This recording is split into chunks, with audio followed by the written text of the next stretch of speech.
says that we are. And we are live. Yeah, it seems like we are live. You get that remote, bud. Oh, there you go. Hey, everybody. Matt Ryan and Harry Terjanian here. Live for UFC 258 on Combat Culture, across the Combat Culture Network. That is Harry Terjanian and I'm Matt Ryan. Matt Ryan. Our hair progressively getting longer. Yeah, this is the most bizarre. Okay, so my thing is getting super long. I'm getting a little bit of that. I got past the Javier Bardem from No Country for Old Men phase, which I go through. The Mo Howard? Yeah, which is not great, but we got past that. You are more Billy Connolly this time than ever. Head of the class, Billy Connolly? Even farther than that. Yeah, Scottish, later years, early years Billy Connolly, because his hair was brown when he first started. That's fair. It's a little Billy Connolly knowledge. If you don't know Billy Connolly, look him up, appreciate him while he is still here. Exactly. The great Billy Connolly, UFC 258. 258? Yeah, 258. 258. After a while, these all kind of just run together. Blend together. Well, also the news. The weird part about UFC is like there's announcement and news and rumors about 250. They don't do it like in chronological order. So the pay-per-views are in order. Yes. And then the fight, the assorted other cards are UFC on insert thing here. Right. So you see news about 259. It's hard to keep track of. Which 259 Stipe and Francis Ngannou too. The battle to save the rec center. Okay. The winner of that is going to fight John Jones. Really? Yeah, okay. Dana announced that yesterday, according to TMZ. That's the plan. Yes. Okay. But John Jones is John Jones. Right. There's a lot of downtime between now and then. Yes. For him to steal a fucking airplane. Steal an airplane or commandeer a helicopter. I mean, it's John Jones. It's anyway. He is the embodiment of GTA 5 as a person. Yeah, it could happen at any point with him. So, yeah, it is GTA 5 where he could take a Mack truck and slam it into a Walmart. We don't know. John Jones is John Jones. And that's checking in kind of why we love him. Yeah, why we love and hate him. And also Colby Covington might be fighting Leon Edwards. Oh, boy. Okay. So I can't wait to see Leon Edwards emotionally, physically, and mentally destroy Colby Covington, who I buried in my column today on MMAmania.com. Okay, what did you have to say about Colby? I call him what I call him every time. I call him a hack. Yeah, he's a bit. I know he's trying to be entertaining. He's trying too hard. He's trying too hard. He's like, even professional wrestlers are like, that's too much, bro. Yeah. Kane and The Undertaker are like, hey, dial it back. Right now in the cage, we have Anthony Hernandez versus Rodolfo Vieira. Yeah. In our main prelim of the night. Okay. Just about 30 seconds into round number 2. We'll get you guys started. Before we get anything going here, we are across the Combat Culture Network, so we're glad that everybody's joining us. Shout out to number 1 George. He's here. Bong hits and head kicks. Trevor Porter calling us we are 2 fucking clowns. So thank you for first one of the night. Yeah, no. Robert Clifford before that. Robert Who the Clifford. fuck are these guys? Okay, fair enough. Mario A. Velasquez, very nice though. What up? Robert Clifford might just legitimately be asking, hey, who the fuck are these guys? We don't know the tone. It's written in text.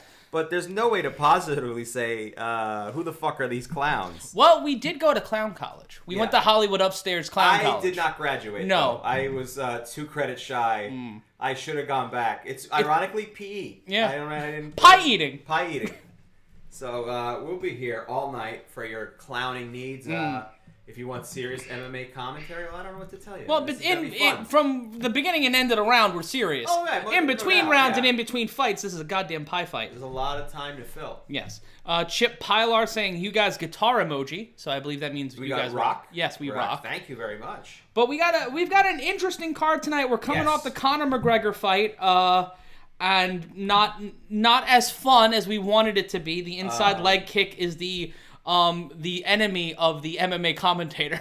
Oh yeah, I mean that'll ruin a good time. And this fight is over, and it seems Hernandez has got the win. Oh my god! Yeah, busted him open the hard way. Hernandez making the jerk off motion. What does he got? Oh, it is an ear. Oh yeah, they taped up a gauge. They taped up the ear gauges. Okay. And it looked like he had a tattoo of Jim Croce on his arm. I hope it is. Yes. I hope you're right. I don't think.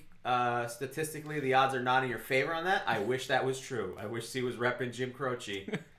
But a little sportsmanship. Hernandez, who is doing his best to look like a little bit like Bad Bunny. A little bit. WWE superstar Bad Bunny. WWE superstar. Oh, he crushed him. Hernandez crushes him with a right hand and an overhand left. We're looking on the replay here. And then just a kick to the jaw. I don't know how my man stood up after that, but a decimation by Hernandez here in round number 2. Oh, an elbow to the side of the head. That's where the laceration was. I could see it. Yeah, you could see it get cut open. Yeah.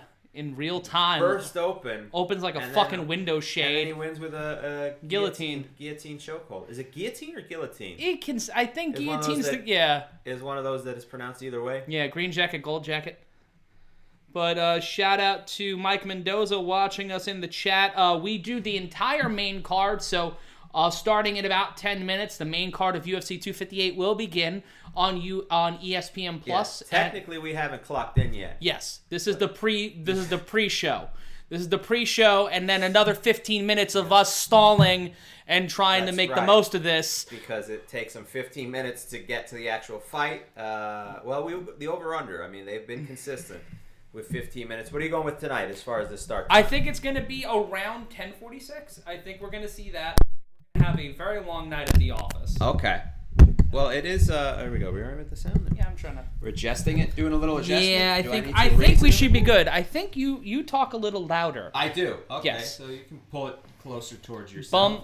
Or start screaming. Yes. Well, I will be screaming a little bit later on tonight. Screaming during the commentary. Yes. You handle the play-by-play and do a great job doing it. Thank you. This and new 8K cam, is it 8K? Yeah, 8K. What happened between 4K and 8K? They just decided to jump to 8K. Yeah.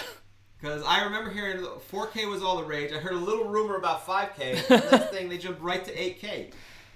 Robert Clifford saying over under is your weight. What? I don't even get that as a joke. Over under is your weight. Yeah. I mean, it's got the makings of a joke. You could workshop that into a joke. You're in the right direction. This is an open mic level joke. Like he's reading it like it's on a notepad that he's working it out of. The thought writing exercise where he's just spinning. All right. Very Janine Garofalo. Yeah. Bum B saying I don't feel like this card should be a pay-per-view. Well, let's go over the card and let us know your thoughts in the chat. We're going to start tonight in the middleweight division. Maki Pitolo facing off against Julian Marquez. And that fight will be starting us off. We also have at the featherweight division, Brian Kelleher will be taking on Ricky Simon. Also, Kelvin Gastelum returning to action, Harry. He'll be fighting Ian Heinisch, who had a TKO win over Gerald Meerschaert back at UFC 250, which ended a 2-fight losing streak, while Gastelum's on a 3-fight losing streak. So that's a make-or-break fight for Gastelum.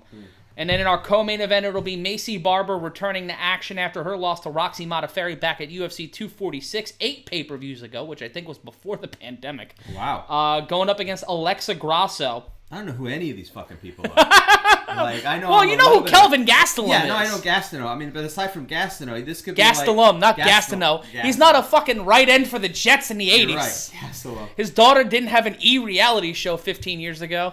He's still making waves. He's still bothered by that. Really? He doesn't have the sack record. I read something that he doesn't think that it should be Strahan because I guess Farr kind of let him have it. Maybe you shouldn't have done all that cocaine.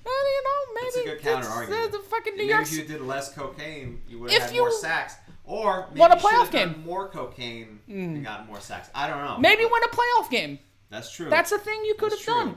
And then our main event, the mega powers are going to explode, Harold. Oh, boy. It is training partners turned rivals, turned opponents tonight for the Welterweight Championship. Kamaru Usman going up against Gilbert Burns, El Dorino, in our main event.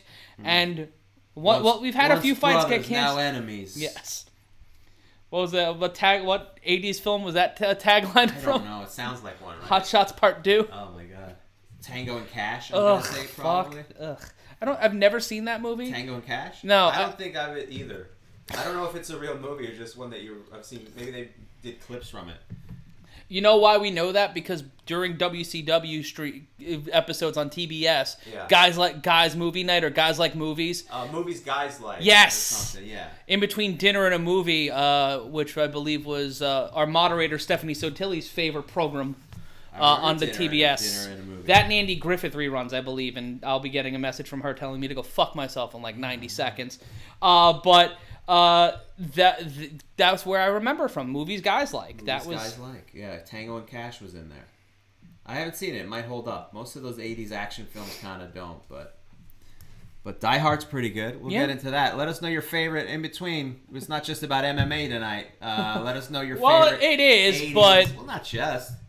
I mean, people, listen, in between MMA and people calling us fat clowns, you know, if you want to let us know what your favorite 80s movie is, fill it in. I'll bring this up. Yeah. Cub Swanson on the Twitter machine said, all MMA journalists should have at least 3 amateur fights. Now, not all... Street fights? No, amateur mixed martial arts fights. When were you last in a street fight? I mean, it's got to be like 15 years I was going to say, like, I've known you for nearly a decade. Yeah. Nary once have I seen you get into any sort of scrap that isn't self-loathing.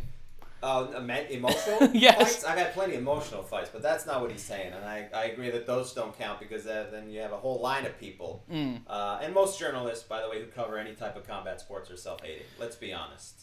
Most sports journalists, people who host a podcast, really anyone who gets in front of a camera or a microphone hates themselves just a little bit. But I don't know. I haven't been in a fight. 3 amateur fights. Well, we all remember how great Howard Cosell was at football. I know... that he actually was a middleweight champ for a brief period. Yeah, it was very odd. Very odd. It was 82. Yeah, it wasn't early, and you thought he came out of retirement. He took off his jacket. He had to fill in for a fight when Ken Norton couldn't show up. And Cosell said, "I'll handle this." Now I'm going to enter the world of pugilistic prostitution. Yeah. I had an audiobook of Howard Cosell's called I Never Played the Game. And this was after he got fired from ABC. This is like he recorded the audio? Yes, he did. And it was the angry... It was the hit 'em up. It was the diss track of audiobooks. Who was he laying fire to in that? Or just... I know he hated jocks that did... Ironically, he hated Everything You Want. Yeah. He hated jocks that did broadcasting. All right, so Here we go. Let's go to the chat really quick. You guys are better than Rogan and Cormier. Thank you, Danilo Menard. We appreciate the compliment, but no need to take down Rogan and Cormier. I love Rogan and Cormier. We don't have hundreds of millions of dollars, so we are neither Rogan. Yeah, you know what? They're doing fine. Yeah, we need the compliments. We're much better. Answering your question from before about your favorite action movies, Jay Anthony on YouTube saying Howard the Duck. Dave from New Jersey saying The Karate Kid. Karate Kid. JF, early candidate for Line of the Day. Yeah. Throwing back to our darker days as interns, line of the day. Yeah. I was conceived during the viewing of Tango and Cash, so I've been told. That's confusing on many levels. Why that had to be... I can see Kurt Russell making someone amorous, but Sly Stallone being on the screen. I mean, you're thinking of Sly Stallone now. You got to remember at the time, I mean, he was a sex symbol. You know? I mean, you like it or not, ladies love Sly. Sly wasn't lonely. So on Valentine's Day, to get your woman in the mood, watch Tango and Cash. Tango and Cash and let her get amorous. Let her get a bit randy in a movie theater. That just made me uncomfortable. In your acid wash jeans, apparently. Oh my Christ. Zodiac asking what happened to the stream during UFC 257. Well, thank you for coming back, Zodiac. What happened was Comcast. The internet service provider for the studio here tonight in the Tunnel of Love in New Jersey. There you go. Bruce Springsteen song. Hey, you're going to beat that, Bruce. Yeah. You're going to beat that DUI. From November? From November that we just found out about. News travel slow, man. In Paramus or wherever. Well, if you listen to a Bruce Springsteen album, like after 85, they're all just slow and plodding. Yeah. It's like an 8-minute Max Weinberg drum solo. Which I'm not mad at, but he did. It does feel like he wants to be prog rock. But the stream died because our internet died. We got back on the air on Combat Culture. You can watch part 2 of that on our YouTube channel. We called the McGregor-Poirier fight on there. Alan Epstein joining us tonight. Comcast does suck. We're allowed to say that, right? Yeah, they suck ass. They don't pay us for anything. Hello from Indianapolis. That's from Alan Epstein on the YouTube chat. Regards to the dog, Olive will be giving dog commentary throughout the night. Yeah, you might hear a little bit of that. That's for a different broadcast. That's so this is like our version of the Puppy Bowl. Yes. So he's Olive. Excuse me. I don't want to misgender my dog. I don't want to misgender your dog. Whatever she never told me what she identifies as. So it's dog. Fine. A dog. Okay. Well, the dog will be doing some UFC commentary, so you might overhear that Olive the Fat Baby on Instagram, right? Yes, Correct? Olive the Fat Baby on Instagram. I tagged her in my Instagram story a little earlier today because she was going crazy in the studio. Robert Clifford saying, I'm just messing with you guys. Nice back pedal. Fair enough. Hey, listen, whatever. We appreciate you joining us and being on board here as we switch over to the main card, which is taking place UFC 258, a.k.a. The Shit Show. I mean, all these fighters, I don't know who most of these people are. You could tell me that this is the new cast of Police Academy, the reboot that they're making. This actually is just us doing a live commentary of the new Police Academy movie. Shout out to Matthew Erickson in the chat on Facebook joining us here tonight. Thank you for watching us. What's up, Matthew? Johnny Utah. Nice. I'm an FBI agent, Daddy. Speaking of 80s action films. Lock of the night. Kelleher isn't going to be able to avoid getting taken down by Ricky Simon. Let us know what you guys think about the fights here tonight. We'll give you, we'll be talking to you guys in the chat all evening long. And a shout out to Stephanie Sotilli, running things on the combat culture side of things. She is our web admin and our social media moderator. So be nice to Stephanie, or she will come after you. Oh, definitely, if you get a chance, ask her when we're going to show the fights. Yes. She loves that. She can't get enough. She totally doesn't hate that and not want to throw a whiskey bottle at your head. Please continue to ask. And then also well into the stream, too. Like an hour or two in, when you haven't seen any fights, please ask again. And then continue to ask all night long because we love it, too. It's not annoying when we're trying to have a conversation with people watching the show and being complete douchebags. Eric _Dr. Deplorable _ Morano asking, is Steve Gutenberg still alive? Yes. He very much is alive. Last we checked. I believe, Steve Gutenberg is alive, but we're losing a lot of those cast members of Police Academy. Bobcat's still here, though. Bobcat's here. Michael Winslow is still here. So we got some big-time players. Tim Kazurinsky is still here. Mm-hmm. We just, I don't think we have Tackleberry. We lost Tackleberry and Hooks. We just lost Hooks. Kim Cattrall's still alive, unless you're Sarah Jessica Parker. Yeah, that's true. Well, she's not doing anything else. Yeah. Well, they're bringing back Sex in the City. Are they? As a series? Yeah, on HBO Max, I believe. And she's not on it, huh? No, Kim Cattrall will not be on it. What is that about?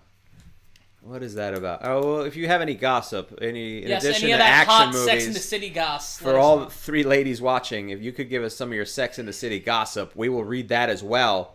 Jesse Goss saying Screech. Yes, Screech passed away. Screech did pass away. The last thing Screech did publicly was box someone we know, Matt Wolf, in the Showboat in a 10-second, if... A schmaz, can we say, or no? Legally? I can't. I legally will not say. I don't know any information. I'm just saying... Let's just say, if you remember the finger poke of doom from WCW... Okay. Just imagine that, but...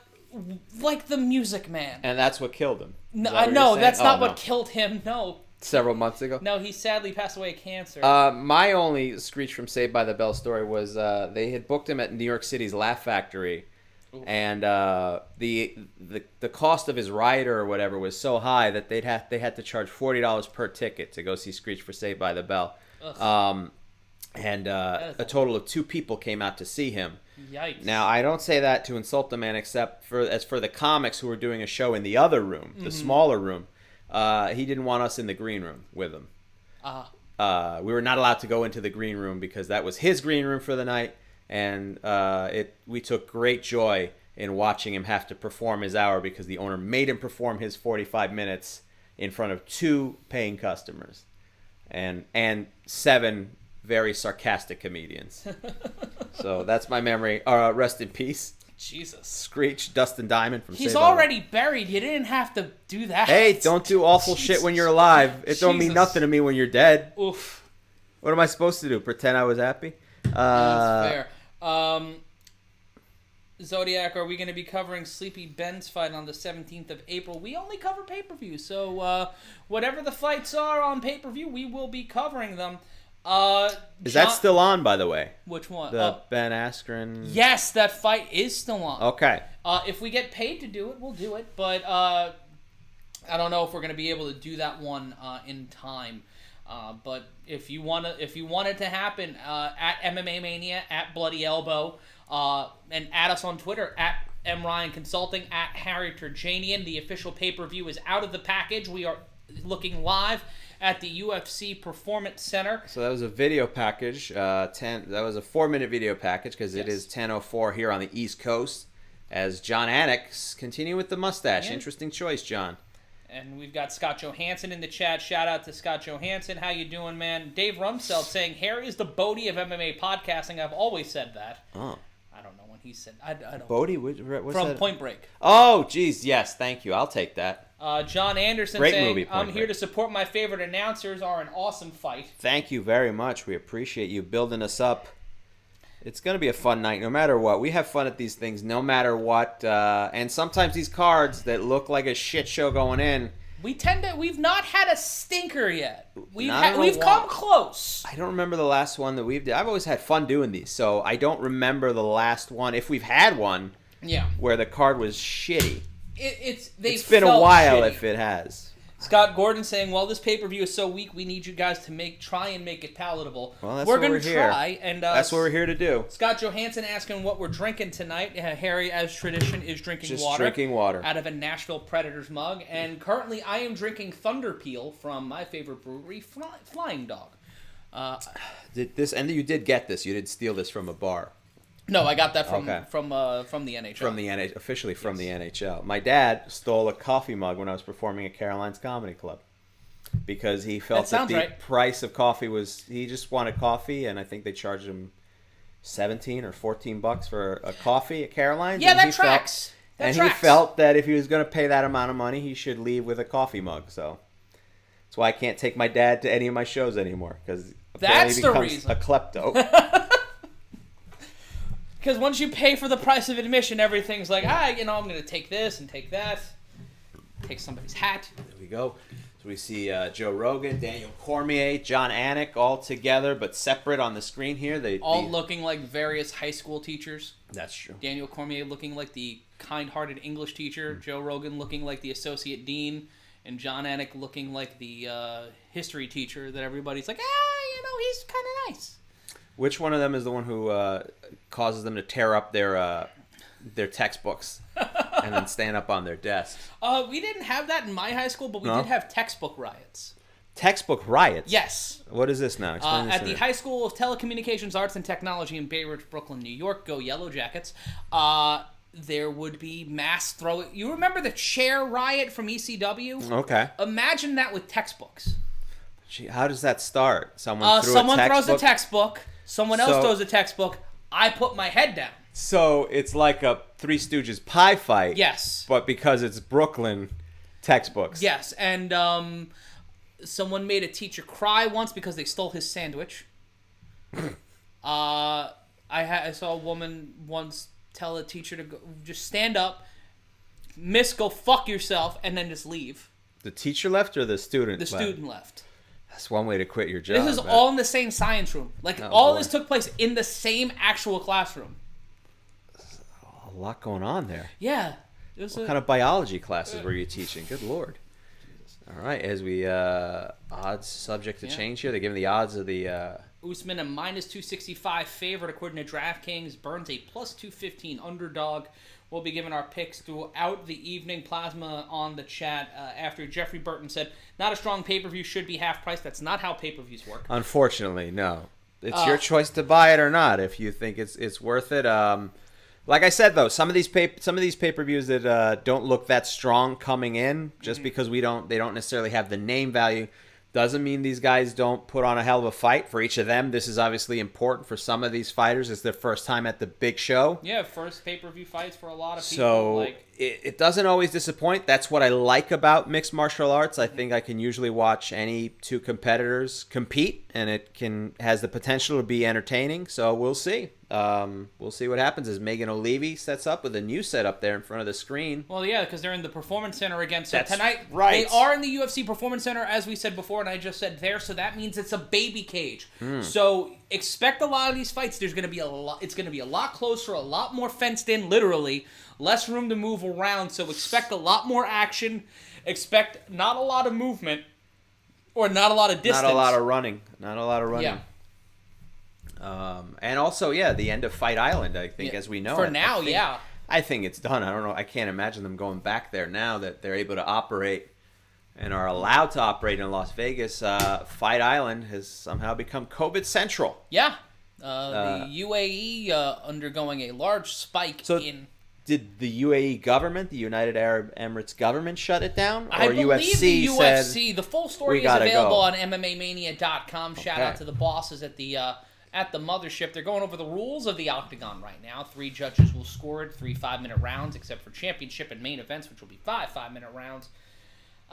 This is the main event I am looking forward to. This is going to be a great main event. We've got a lot of the reason why I'm so interested in this card is to see how these undercard fights play out, because we're coming off that last card where we had Michael Chandler make his great debut. Undercards, with the exception of the main event, and even the main event was entertaining. It just was not the lengthy main event we expected out of Conor McGregor. A disappointing reemergence for a guy who only fights once a year.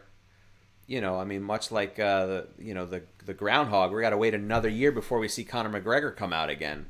If given the track, he only fights once a year now. So, and we're still doing it. We're at 10:10. We got 2 more minutes here, at minimum. And let's see here. All right, they're doing the graphics and everything, setting up. We'll be setting up for our first fight of the evening, which will be Maycee Barber versus Julian Marquez. That one will be at the middleweight division. Fire Paint 33 saying, "Button your shirt, gross." I had my shirt. Yours or mine? Mine. I have my shirt open. Oh, okay. Someone just doesn't like my chest hair. Shout out to Trevor Hackett coming to us from Idaho. Let us know where you're from in the chat. Let us know where you're hailing from, where you're watching tonight. Let us know what you're sipping on. As I said before, I am drinking a Thunder Peel, which I'm going to get another one of. There you go. Let's do that before the start. We're getting Trevor Hackett, Yo-Yo from Idaho. God bless you. You're the one who's in Idaho. Wowie kazowie. Button your shirt. It's gross. The Conor McGregor versus Tony Ferguson makes sense. I mean, it'd be an interesting fight. Those two fighters are always entertaining to watch. So the two of them together would be fantastic here, as we are now at 10:12. This is going to be the record so far. Another minute here, and this is the longest. This is the longest amount of time before the fight actually starts on a UFC card in recent memory, as they continue to show video packages as we gear up. I'm saying 10:16. You're saying 10:16? 10:16. We're at 10:12 now. I usually go with 10:15. I'll do Price is Right rules and go underbid you by a minute. We got Dave Rumfield watching it from Auckland in New Zealand. Devil Dog 8614 from SWFI. Blue Coder saying more chest hair. Robert Clifford watching from Chicago. Trevor just had a double hip replacement, brother. Oh my goodness. Oh, well, hopefully you're able to relax and enjoy the fight with us. And we have our first cage walk of the evening in that 8K. 10-12, they made it. Yeah. Wow, they still made it. Julian Marquez. We got Plasma watching from Queens. We got Jeffrey Burton, Escape from New York. Arizona in the house tonight. Robert Clifford watching from Chicago, sipping on a Miller Lite. James Clark in Arizona. Scott Johansson watching from New Mexico, sipping on a natural ice. Thank you for joining us here tonight. Brandon Frakes watching from Milwaukee, Wisconsin. Milwaukee is the Native Americans would say. And it's minus 15 outside his door. Oh, jeez. Yeah. That's why? In Milwaukee, it's that? Oh, yeah. I mean, it is Milwaukee. Forget it. Just because they make cheese and they have some great independent music scenes out there, I forget that it's still in the middle of nowhere, freezing cold. But bless you for being there. Number 1, George Bong hits from Michigan. Chris B. 135 from Detroit. Jeff Miller from Connecticut. MV Triple T from Seattle. Zodiac from Indiana. Trevor Hackett's got a foot of snow out there. Christ. Oh, my goodness. It's _the_kid 916 on Twitter from Sacramento. Julian Marquez here. 4 first-round finishes. Finished all 7 wins, 6 via knockout. Awarded UFC contract on DWCS. What that is, Season 1, Week 4. And this is his 4th fight in the UFC. Biggest UFC card / fight to date. 7-2 in his career. Defeated coming off a loss, his second pro loss to Alessio Di Chirico back in July. And he'll be going up against Maycee Barber in our opening card here tonight at UFC 258, as said before, and will be said like 19 more times there you tonight. Go. That's Harry Terjanian. I'm Matt Ryan. We're so glad you are joining us here. Number 1, George is 9 degrees where he is. Fire Paint 33 from Minneapolis. at minus 18 degrees. Wow, okay. Dustin Whipple asking, do you show the fight or not? For those who are asking, it says radio-style play-by-play commentary. You will be watching us. We will be watching the fights. That is how this works. And another, as Maki Pitolo makes his way, another fighter with ear gauges tonight, apparently, that have to be taped up, representing New Zealand. No, Hawaii. Is that Hawaii? Yeah, it's Hawaii. Oh, I'm sorry. It's draped up behind him. He's coconut_bombs with a Z on Instagram. Maki Pitolo 1-3. What is Hawaii? Yeah, you're right. I'm sorry. No worries. 1-3 in his last 4. That's the entirety of his UFC run. His only UFC win, Harry, was a TKO win over Charles Byrd. Is even when it comes to submissions. He is 3-3 when the fight ends up with a submission as the cause. 7 wins by knockout, 3 wins by decision, knocked out twice, and submitted twice in his career. Walking tonight 13-7. And Jesse Goss saying, I need a bandana. No. You need a bandana? I need a bandana. I mean, yeah. Am I the guy who wrote Infinite Jest? You could look a little Macho Man Randy Savage. You could look like the Lost Savage brother. The Lost Poffo. Harpo Poffo. Harpo Poffo. As we see here, Maki Pitolo getting ready. 6 first-round finishes. He finished 10 out of 13 wins. 7 of those with knockouts, 3 submissions, and awarded UFC contract on DWCS Season 3, Week 4. So they're digging deep for some of the stats here.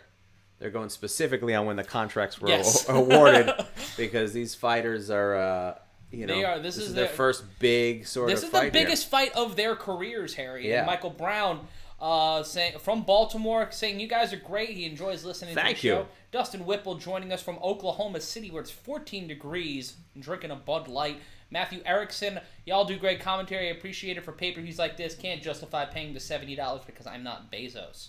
Oh, yeah, there you go. Another line of the night contender, Patrick Kalea Cruz on Facebook. How much time left? You talk much. Where is he from? I don't know. You talk much. To tell of the tape, both of these guys are 30 years old. Marquez with the height advantage at 6'2" to the 5'10" of Pitolo, both walking on the scale at 185 pounds. Pitolo, even though he's got the height disadvantage, he has the reach advantage, 75 to Marquez's 72-inch reach, and Bruce Buffer looking like the world's finest maitre d'. There we go. I think dressed up like an usher at Radio City Music Fair Hall. enough. Old school. Fair enough. Either way, looking fantastic. I still want to know what he does with all those blazers. There's no way he holds on to all those blazers. He hangs them from the fucking rafters of his home. I'm telling you, that's what he does. I mean, it's going to look like a Persian rug store at some point. But God bless Bruce Buffer. As we see Julian Marquez gearing up here. That 8K camera is startling for these. Because you can just see him and the State Athletic Commission official in perfect clarity. And then everyone else is blurred out. It's the John Panette filter in reverse. I don't know if I like this the 8K thing or not. Because I don't hate it. It's just some of the stuff is out of focus, though. Well, it's out of focus on purpose to draw your attention. Welcome to Tech Talk. Yeah, but I mean, Julian Marquez for that second was out of focus. As the closer they get, I think Maki Pitolo is... Shout out to Jesse Goss for donating $5 to the cause. Yes, thank you. If you want to drop a super chat in, let us know. Put it in throughout the night. James Clark wanting Burns to win. Usman has had his reign. John Cale saying, watching the guy from Lost do play-by-play. I guess that's me. Is Herbie? Is that what he's saying? I guess so. Which one? That could go either way, because I don't remember Lost. It's a bit dated. And the most unique sponsor tonight, by the way, the new sponsor that I've noticed that doesn't seem to make sense, Zappos. Oh, Zappos. Zappos. Yeah. Both men touch gloves, and here we go. Low kick from Pitolo, head kick. Pitolo flying and getting Marquez bounced against the cage. This one might get over early, and now double underhooks by Marquez trying to take down Pitolo. Pitolo now in control. Marquez is back against the fence. Now trying to find a way out of it is Marquez with just under 20 seconds gone by in round number 1. Starting off hot and heavy, Harry. And now maybe trying to do a bit of a hip toss here. Pitolo, foot stomp by Pitolo on the left foot of Marquez, which is pressed against the fence. The back and shoulders of Marquez now pressed against the fence. Knee off of the clinch, a quick clinch here. Collar and elbow clinch by Marquez, who was pressed up against the fence. 4:16 left to go, and a left elbow, followed up by a couple of right hands by Patolo, trying to go for the takedown again. Stuffed by Marquez, but Patolo will get it, and now almost a guillotine. Marquez almost got that. Patolo squeezing his head out. And Patolo grapevining the legs here. Marquez holding on for dear life, trying to catch his breath. He is in bad trouble, but able to hold Patolo down. Almost like Patolo's a little bit tired as well from that, but he's... Patolo went 0 to 60 on that. He knocked him into the cage pretty hard a couple times early on, and right now Marquez trying to just catch his breath and push his way off. Working from the bottom here is Marquez. 3:38 left to go. Patolo with a couple of left hands to the midsection.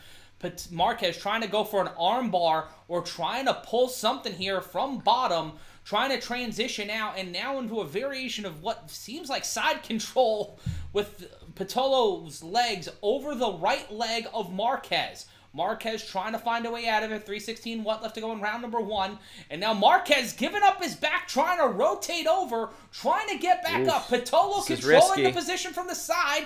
Now he's got it, trying to go for the RNC. Has the left arm underneath the jaw of Marquez, who is on his side, trying to find a way out of this under 3 minutes to go. Marquez trying to press off the cage.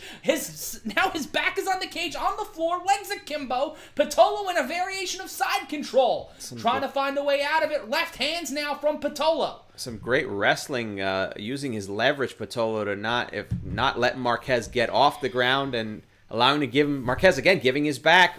Takes a hammer fist. Yeah, eating 2 left hands straight to the jaw. Patolo has been in control for the entirety of round number 1. Now giving up his back is Marquez, and then 1 knee down. Trying to stand up, trying to get up, but he is gassed here with 2:19 left to go in round number 1. Patolo, now both men standing, reverse waistlock applied by Patolo. Tried to go for the takedown. Marquez staying up, staying on both feet, not taken down yet.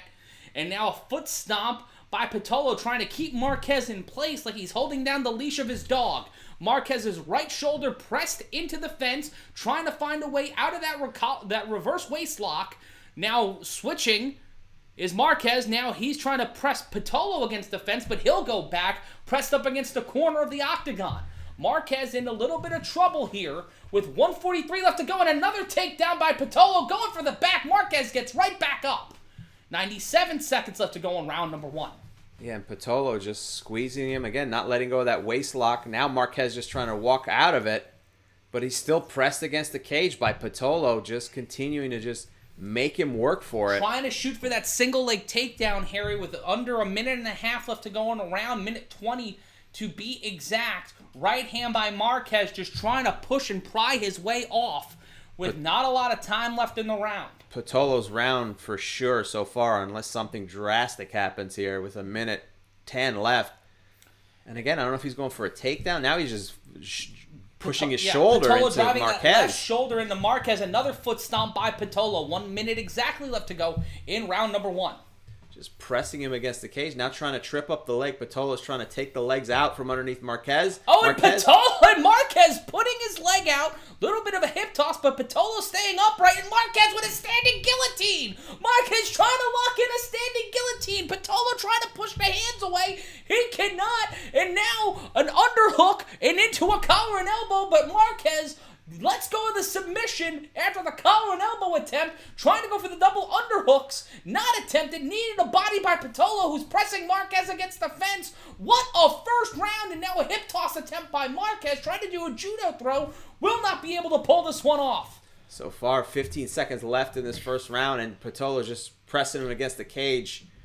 Marquez and an elbow and a right hand from Marquez. Marquez trying to throw the knee, will not land. Both men fatigued and tired. Push kick by Patolo, trying to keep his distance, feigning a right hand as Marquez, and both men survive round number 1. Marquez did not have a lot of energy left. Those punches, I mean, he was trying to go for some fire there, but he was clearly exhausted. As we go to the corners here. Shout out to Blair Marani saying you guys are great, keep it up. See if I can hear this. I'm going to try to adjust the audio piece. I cannot. Hold on. Oh, there we go. Okay, Marquez's corner saying, watch the tie clinch. You gotta can't let him push you.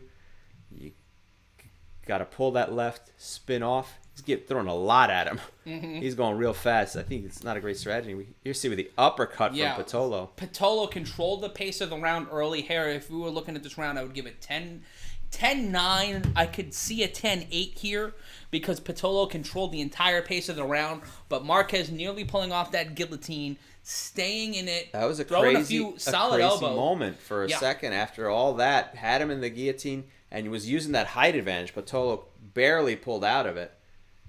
But here we go. We're gearing up for round 2.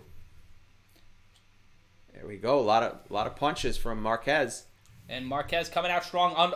He eats a left cross and a head kick from Pitolo. Marquez standing in the pocket. It's not going off the center line. Both of these guys throwing bombs here.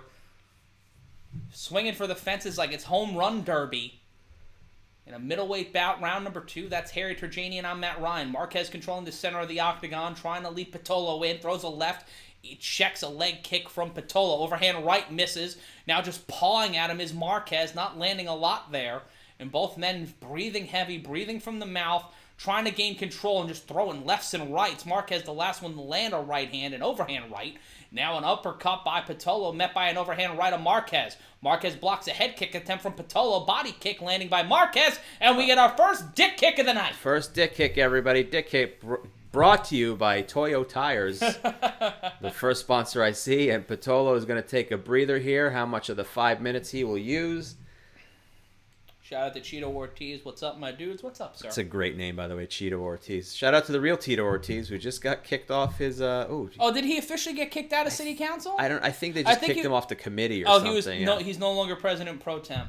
Yeah, there we go. Yeah, he kind of grazed the, for lack of term, the dick and balls of Pitolo. I forget that we don't have to be professional. You won't hear the term. And they keep showing it. He just caught it. It grazed him. It caught him in the shorts, and Pitolo kind of delayed it. We're back to action here, and just throwing bombs at each other. Marquez slips, gets back up, and Pitolo with the takedown, controlling the side now, double hands.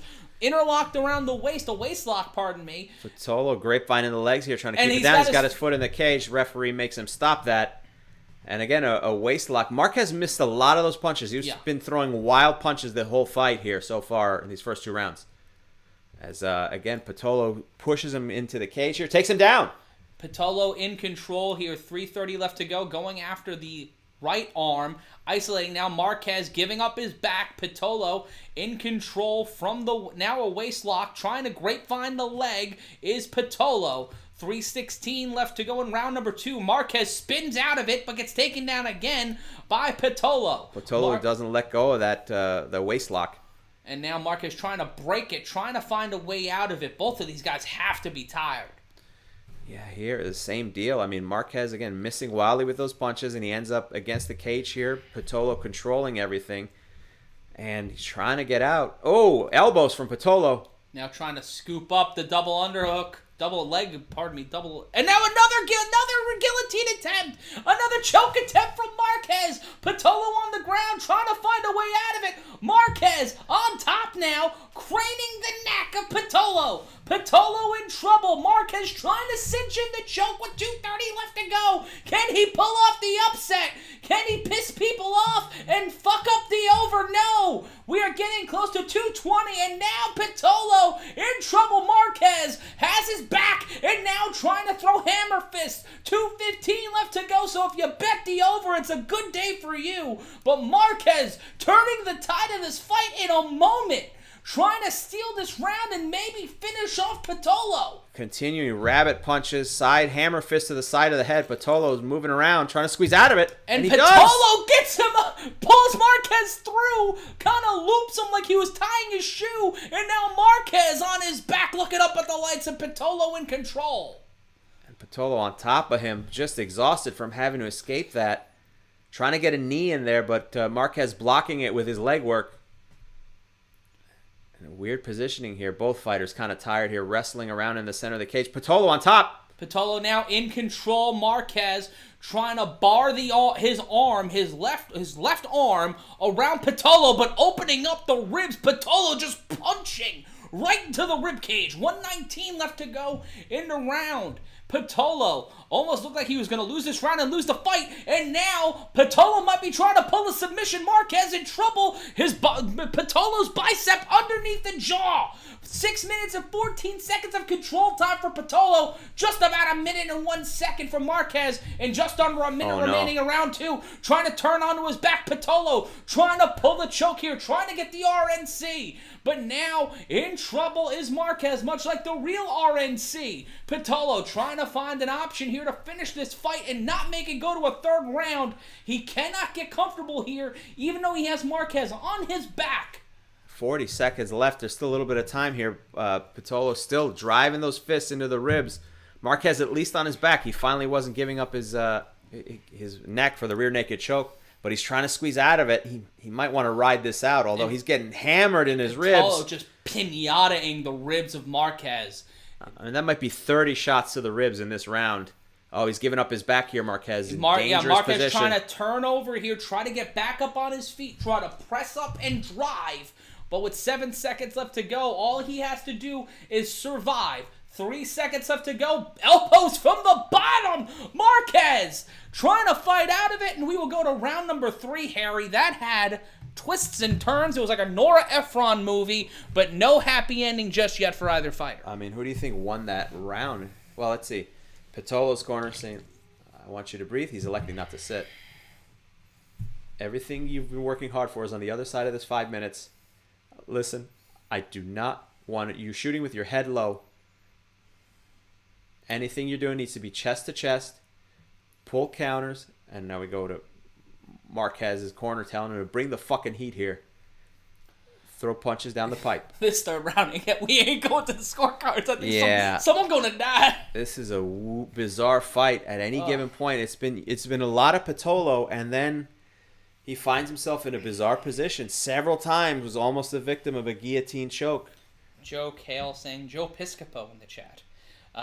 LOL at Matt reading the comments. Yeah, guys, what the fuck is going on in the chat? Why are you guys arguing? We love you all. You are all number 1 in our hearts. Here we go with round number 3. Confusion. Patolo was going for a handshake? Yep, he's sign of respect. Okay, here we go. Ding, ding.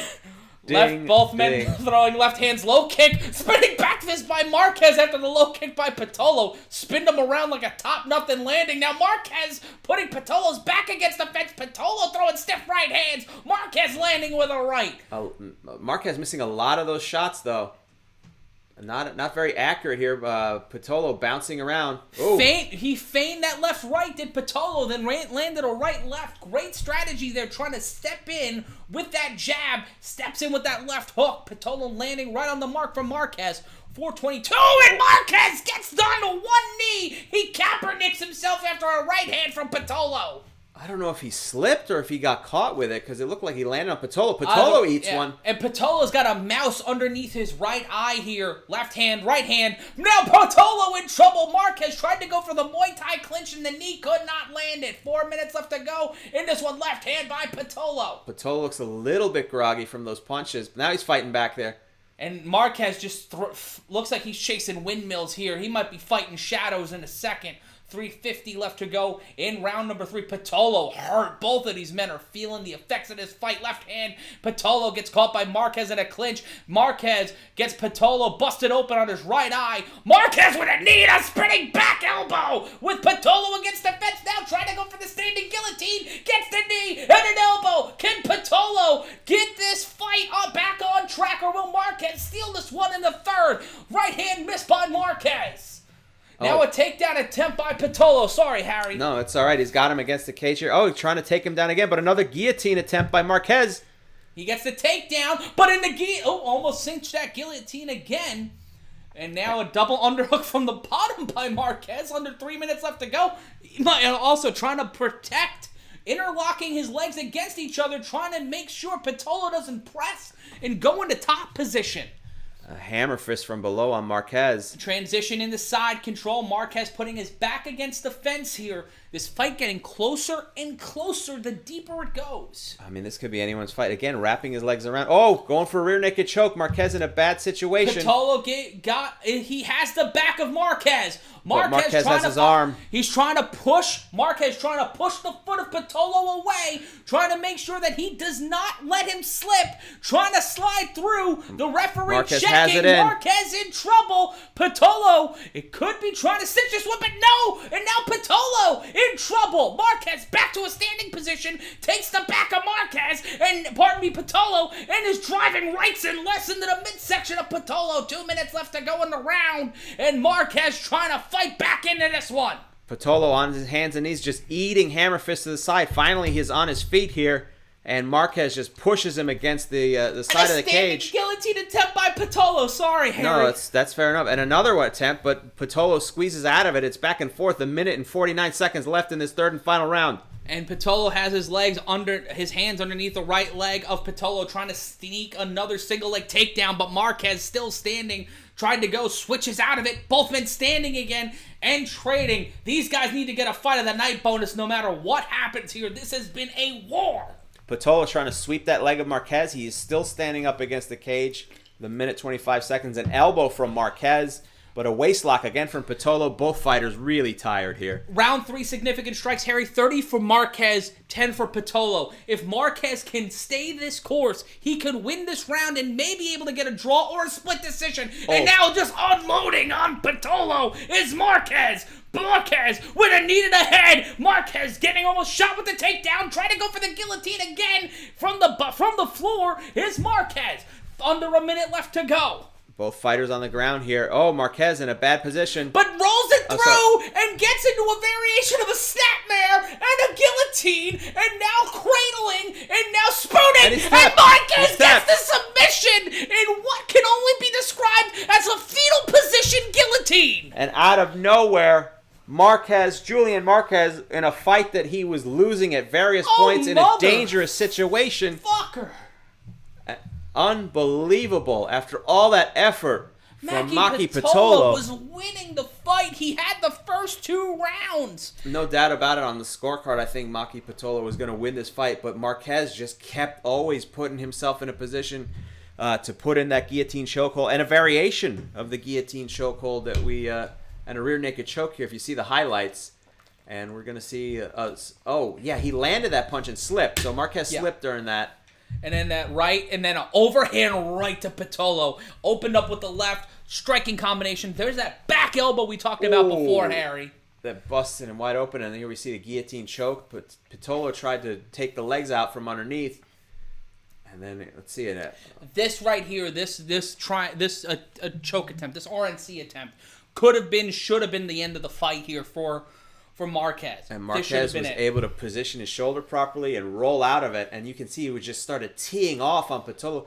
You know, those punches were not quick, but they were powerful. That's the thing. Hugely powerful. And that 30-10 significant strike differential, that plus 20 differential in the third round, that's what turned the tide. Like halfway through the second round. And it was a gator roll that he took into a choke here. And then where does he tap? Because he gets him right in here in this fetal position, cinches it in, and that's it right there.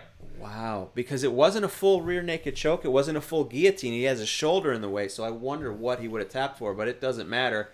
As Bruce Buffer, will announce. We'll give the official announcement here. The official decision. And the referee here looking like Shep from the Three Stooges. Bruce Buffer. The stop to this contest at 4 minutes, 17 seconds in round number 3 by the winner by submission with the Anaconda choke, Julian, the Cuban Missile Marquez, who now goes to 8-2 here. Tremendous victory. What a great fight. And a lot of people saying that this was Pitolo's last fight. After a performance like that, you cannot cut Maycee Pitolo. It was a great performance on his part. I think he was winning that fight for the most of the fight. Yeah, you can't take it. I think these both both get a fight of the night bonus. There's no way that Dana White, if he doesn't give these guys the fight of the night bonus, I don't know what we're doing here. I mean, this coming in from Ain't Dude 24/7. Matt and Harry will be the new DLC announcers in UFC 5. Oh well, listen, if you can hook that up, do you know somebody? Because we're looking to move up. Hey, EA Sports, we like money. Yeah. I mean, hell, we'll do it on Atari. It doesn't matter. If you got a ColecoVision contract, we'll sign it. Neo Geo, whatever format you want us to do it on, we'll do it here. And no post. Oh, I'm sorry. I guess they're doing the post-fight interviews. Yeah, because it's in the Performance Center, so they're gonna do it. That's very and a fist bump with Dana White in front of his plexiglass gimmick. And look at the highlights again. Look, that spinning back elbow. God. These guys we didn't expect the fight to start out that quickly and then just bam, right into the play. I mean, there was just a lot from each of these guys. Patolo had a lot of control and almost had a couple rear naked chokeholds, but every once in a while, Marquez would find a way to grab him and put him in a guillotine and beating him with the anaconda here, squeezing that neck. And Joe Rogan interviewing Julian Marquez. Rogan saying, Julian, what a fight, what a slobber knocker. Marquez says, slobber knocker, let's go with it, I like that. Rogan saying, an amazing victory for you. At the beginning of the fight, were you surprised by Maki's grappling heavy attack? Marquez says, honestly, no, I wasn't. I knew he was going to bring it. He's a good Hawaiian fighter. They got thick bones. That's exactly what I expected. I just wasn't feeling something. I felt a little flat. Could be ring rust. Still came back and got the win. Joe, let me stop you here. Dana talked to me before this all happened. I got something to announce for you fans out there. Listen here. As you know, I'm from Kansas City, Arrowhead Stadium. We are the loudest stadium in the world. We want to know which arena is the loudest. Starting on Twitter right now. Hashtag your city. Hashtag your state. Hashtag UFC get loud. Which country, which city, which state is the loudest fans? Do you have fucking morning DJ? I guess. It's very odd. That's right. Use the hashtag UFC loudest city and let us know. You know what? If everybody right now, hey, I want you to get on Twitter. Yeah. I want you to put, for the hashtag, UFC's loudest city. What city should it be? Albuquerque. Let's just pick one. No, because that's hard to spell. Oh, okay. Teaneck. Teaneck, New Jersey. Hashtag UFC loudest city and hashtag Teaneck. Include myself and Harry in the tweets. Like, at MRyan Consulting, at Harry Terjanian. And if you guys, you know what, throughout the night, I'll be checking my Twitter. The best tweet that includes that combination, I don't know, we'll figure something out. We'll shout you out. We'll shout you out and maybe something else. Yeah, send you a signed something. I don't know. Send you a signed photo of my dog Olive. Okay, and Marquez saying James Cross was one of the few people who believed in me. Everyone said this guy was done. I came here to get a victory. Can I make a call out? I've been waiting 31 months to get on this damn mic to call these people up. This is my time to shine. Miley Cyrus. What? Will you be my Valentine? Isn't she dating like Cody Simpson or something like that? I mean, listen, maybe there's room for Julian Marquez. Yeah, Steph, if we can get like a pop culture readout on what Miley Cyrus is currently doing. I love that that's what we have Steph fact check. No fight stats. We don't ask her to look up. Can you get on that right now? Let us know what Miley Cyrus's dating relationship is. She would probably and also update us on both Evans brothers, please. Thank you. Chris and Jermaine. Chris and Jermaine. Tito is my favorite. Harpo and then Keenan If Ivory. you bet on Maycee Patolo losing to Marquez by submission in the third round, if you would have bet $100, you would have won $3,300. Also, you're a fucking degenerate. But go home and see your kids. What a fight! What an incredible fight! And yes, according to Steph, Miley Cyrus is currently dating Cody Simpson. Oh wow! Okay. Well, I mean, looks like he's good. I mean, let's see what Cody Simpson does in an octagon. I guess Julian Marquez is making a call for his lady. You know what that means, bro. You got to get out there and defend Cody your Simpson woman's honor. Marquez in the UFC next fall. In the octagon. Wow, what a great fight. I'm going to, take a break here while we have a chance of the action. need a cigarette after that. God damn, that was a great fight. And again, the UFC curse being what it is, shitty card, great fights. That was a hell of a fight, and they all have a lot to live up to for the rest of the night.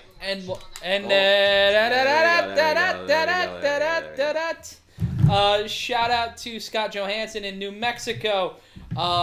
We've got a lot of people in the chat. Dr. Duke saying thanks for the feed, guys. Thank you, Dr. Duke, for joining us here tonight. Marv Who, meet Matty Ryan. Marv Albert is actually one of my heroes, outside of the whole thing that he did with the woman in the hotel room. That's why I love him. That's why I'm a fan. And a shout out to Toker88 and the Real Prairie Potter for joining us. Toker88, you're here with us every month. Good to see you again, my friend. Glad you guys are all joining us across the Combat Culture Network, whether you're watching us on Combat Culture, MMA Mania, Bloody Elbow on YouTube, the MMA or Bloody Elbow, MMA Mania or Bloody Elbow Facebook page, the MMA Mania Periscope. Shout out to you guys, and shout out to the people watching us on Twitch. We're so grateful you are joining us here and making us your way to experience UFC 258. We're here with you every single month for every single UFC pay-per-view. I might actually be hosting more stuff for Combat Culture. If you want me to host more stuff, if you want me to do more live shows like I did for UFC 257, let me know. Follow me on Twitter at MRyan Consulting. Be sure to tag at MMA Mania, at Bloody Elbow. And throughout the night, we want you guys to tweet that the loudest city, hashtag UFC loudest city, is in fact Teaneck, New Jersey. So hashtag UFC loudest city, tag myself, tag Harry Terjanian. Be sure to follow us on Twitter. And a shout out to our moderator, Stephanie Sotilli. She is watching a romantic comedy, one romantic comedy per day, one romance movie, every day in the month of February. You can follow her on Twitter at Steph Sotilli, and you can follow her on TikTok at God's Unwanted Daughter. Shout out to Joshua Meyer on YouTube. Your commentary is great, Matt Ryan. Thank you. Q from Impractical Jokers and the guy from Lost are a hell of a team. That's a good one. That's a good one. Impractical Joke? Q. You look like Q. Oh, jeez. Those are good guys. Those are good guys. Long Island's answer to the Beatles. The Impractical Staten Island. They're from Staten Island? Yeah, they're from Staten Island. Same shit. Is it, though? Long Island's better, both. but Long Island's better. Shout out to Baka Boy 358. Baka Boy. With the hashtag loudest city, hashtag IDFK. IDFK. That's AntDude247 on YouTube. Hey, why don't you hashtag us the drunkest city is what I would like to know. I feel like that would probably be Hoboken, New Jersey. I get pretty wild. I don't know. Remember we were in Nashville. Oh, God. That was just some disaster. Broadway on a Saturday night. We had to cut our shoot short. Yeah. Because just having a camera out there was a fucking problem. Ugh, so many. I've never seen so many bridal showers in my life. So many bridal showers. And so many ugly brides. Let's be very specific about this. It was not great out there. I mean, Nashville does have some very attractive women. Now they become Charles Barkley all of a sudden. They got some ugly women down in Nashville. Let me tell you right now, the toothbrush do not work in Nashville. I love Charles Barkley. Shout out to one of the best sports broadcasters in the world. Shout out to Lawrence Graham, watching the fight, letting you guys commentate. You guys are awesome. Hashtag NJ all day. Well, thank you very much. James Clark, watching Harry trying to talk while Matt slays. It is funny. What Matt's? I mean, yeah, I gotta fit in. I'm just there to give Matt some oxygen so he doesn't die. Let's be honest. Our next card on March 6th: Jan Blachowicz versus Israel Adesanya, Amanda Nunes versus Megan Anderson, Peter Yan versus Aljamain Sterling, Islam Makhachev versus Drew Dober, Thiago Santos versus Alexander Raychik. That is a motherfucker of a card, Harry. It's a great card. We're gonna bring it to you live across Combat Culture on March 6th at 9:45 p.m. Eastern Standard Time. We'll have more of that, and I was talking about it earlier, but I might be doing more stuff here on Combat Culture, more live shows, like post prelim shows and stuff. So if you guys want more content like that, let us know in the comments section. Let us know on social media. As I said before, follow us, follow Steph Sotilli on Twitter.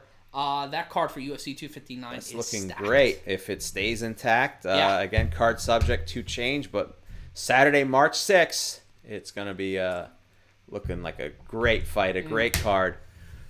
Champion versus champion? What is it? Adesanya moving up to 205 to fight Jan Blachowicz. I'm forgetting, My goodness. Dave from New Jersey says you look like the Giant. I look like the Giant? The Giant from WCW. Oh, the Big Show? I guess so. Yeah, this long hair. I don't know if this is going to stay, but I'm not going to ask you fucking people because I'm not going to open myself up to that abuse. You're going to end up looking like Gigi Allen. I don't know, man. This is, and then they're doing, the prelims. Dominic Cruz in the prelims? My. Yeah, that is weird. Against Casey Kenny. That's it. Song Yadong in action. Kyler Phillips with the prettiest hair I've seen. Joe Benavidez on the prelim card. That's a heavy. I don't know why. Just scheduling wise, sometimes it be that way. Sometimes it bees that way sometimes, and that's a stacked card. Some of those prelims I predict will be moving into the main card. But thus far, UFC 258 has been great. Yeah. First fight in. We are one fight in, and I feel like I that was a lot. That was a lot. That was a lot back and forth. Oh. It was, what is this, a highlight package of Bruce Buffer here? Yeah. Let me see what they're doing here. Is he going in the Hall of Fame? Is this propaganda? What's is this propaganda? Well, every Harry time listens to that. Every time. Oh, my God. Bruce Buffer. Young Bruce Buffer with the 90s tuxedo. Remember that phase of tuxedos where it was just a collar and a button? Where you look like you were Belle Biv or DeVoe? Yeah. Or a Chinese diplomat in the Rush Hour films. Let's see, Bruce Buffer. They're doing a highlight video for Bruce Buffer, which he deserves all the accolades. Yeah. It's just a very odd time placement because that fight went pretty much the distance. We got time to fill. But we don't, though. That fight went the third round. It was 15 Harry, seconds. Harry, it's a UFC pay-per-view. All they have is time to fill. I guess, but why not hold this in case the next fight ends early? But what are they talking? I'm trying to... I just Bruce Buffer yelling. It's just a compilation of Bruce Buffer well, yelling. The thing about Bruce Buffer when he does those introductions in slow motion, it looks like he's doing Tai Chi. He's doing Falun Gong. Or Capoeira. He's going into the UFC Hall of Fame. Is that what they're doing? I think so. Oh, it's celebrating 25 years tonight inside that Octagon. Unbelievable. Looking fantastic and deserving all the accolades. One of the best ring announcers in all of sports. Mm-hmm. Great Bruce Buffer. Bruce Buffer, probably the best. 2 in one family, and neither of my brothers have done shit. I am the result of a third date from Halloween 1988. Wait, you were That's conceived my origin on story. Halloween? I was conceived on Halloween 1988. Wow. What were your parents wearing? Ghostbusters? What were they dressed as? Did you ever ask them what they were wearing? Well, I could only ask one of them. Oh, that's true. They're both dead now. Yeah, but... it's too late now. You missed the opportunity. Kids, if your parents are still alive, call them and ask them what they were wearing when they fucked and conceived you.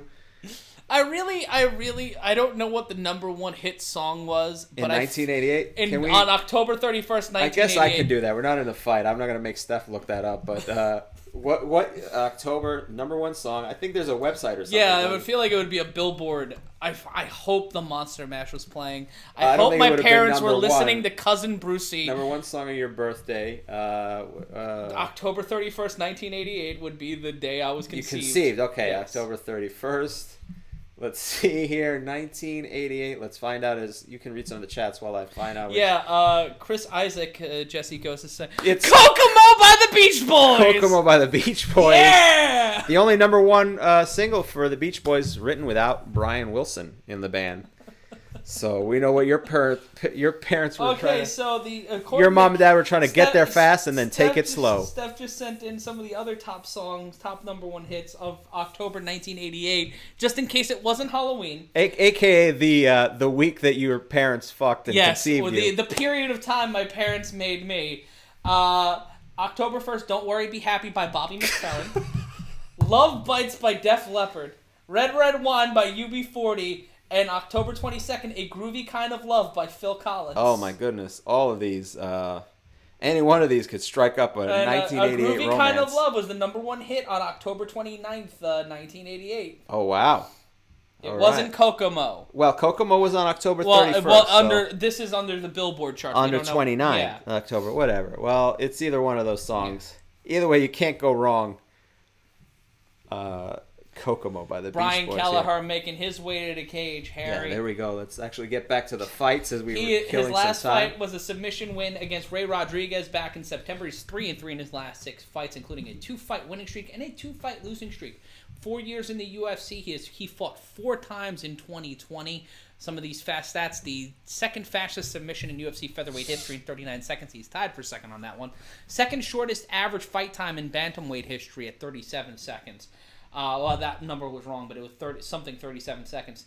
8 knockouts, 10 submissions, 4 wins by decision. He's been knocked out once, tapped out 6 times, and went to the scorecards and lost 4 times. So he's 500 at the scorecards. That's an interesting little stat. The deeper this fight goes, it is essentially a toss-up for Kelleher when it goes to the scorecards. Yeah, but I mean, again, as you mentioned, I think he fought 4 times in 2020. It's been a busy boy, Brian Kelleher. But 22-11. So we'll see what Ricky Simon has to bring to the table here. Mick_76 asking, will you guys cover the Edward Shimiev fight, which is now the Edwards Covington fight? We only do pay-per-views. If you guys want us to do more, you need to let the guys at MMA Mania and Bloody Elbow know. Let our overlords know, our corporate bosses over at Fox know that you want us to do more. Is that a security guard wearing a choker? It's very odd. I don't normally you kink shame. I'm not. Yeah, I normally don't try to talk about the appearance of women based on that, but it's just very odd because I think chokers are in again, I believe. I know, but it's just a very odd choice if you're working security at a venue. I don't have a problem with the choker. It's just it's a sartorial choice. I guess that's how they roll out in Vegas. Yeah. And Ricky Simon choosing to go with an extreme mullet, a very Eddie Guerrero style mullet. Looking like he's a member of Los Brazos. Back-to-back wins, second for most takedowns in UFC bantamweight history with 33, tied for 4th in most wins since 2008 in UFC bantamweight history with 5. Those 2 wins are against Ray Borg and Gantanello Perello. Prior to that, he was a decision against Rob Font, and he got TKO'd by Uriah Faber. Those were his only 2 losses in his UFC run. He's 5-2 in the UFC. Fought just over 2 weeks ago in that win against Perello. He's knocked out 5, submitted 3, 9 wins by decision. And then, he's had 1 loss by knockout, 1 loss by submission, 1 loss by decision. And Ricky Simon looking like a guy who wants to go by Ricky Simon. Instead, shout out to my Latino friends and Is he family. baby Joker, little Joker, or big Joker? Oh, Jesus. I go baby Joker. Here's the tail of the tape, Matt, if you want to. Ricky Simon's 28, Kelleher 34. When it comes to reach, Simon has the 3-inch reach advantage, 69-66. Both men walking into the octagon at 145.5 pounds. Both of them at 5'6". That reach advantage will come into play heavy here because we are in the baby cage. So he's going to try to keep Kelleher from getting into the pocket, getting in close, and trying to light him up. There we go. Bruce Buffer doing the introductions. And Brian Kelleher with the Jesus crucifix tattoo on his chest all the way across, and electing not, like Truth Martini, the wrestling manager, to have the hands go over the nipples where the nails would go. No. In a classless move. A much better tattoo from Brian Kelleher, rubbing his head here.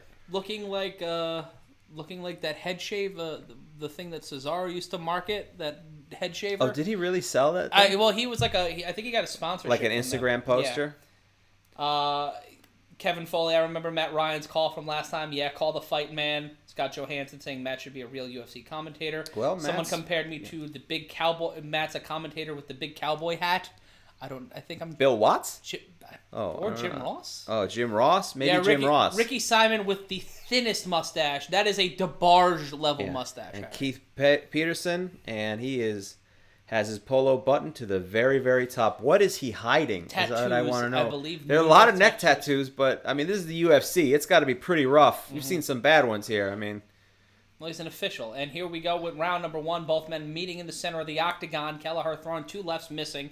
Low kick with the right leg. Simon throwing a left, not landing. Both of these guys coming out throwing some leather early on, over 10 seconds gone by in round number 1. Now a takedown attempt. Simon gets the takedown, but now Kelleher trying to interlock the legs, now trying to go for an armbar, and Simon with some hammer fists on the Kelleher. Kelleher trying to snatch the submission early here, trying to end this fight. basically cradling, baby Bjorning Simon, who now takes the back of Kelleher, trying to sneak the submission. This one going as fast and furious as the first fight, Harry. And Kelleher is busted open right in the middle of his eyebrow, right in between both. It looks like he has a bloody unibrow, and now trying to pull the guillotine from the bottom. And that's a rough situation because that blood is leaking right into his eye, so he's squinting, has one eye at this point he's working with. And gives the back up. Now trying to stand back up is Kelleher. Over 4 minutes remaining in round number 1. Simon with the back of Kelleher. In the Luther Campbell position is Kelleher. Knee to the face by Simon. Knee to the thigh now, trying to chop the tree down with those knees to the thigh, the left thigh of Kelleher.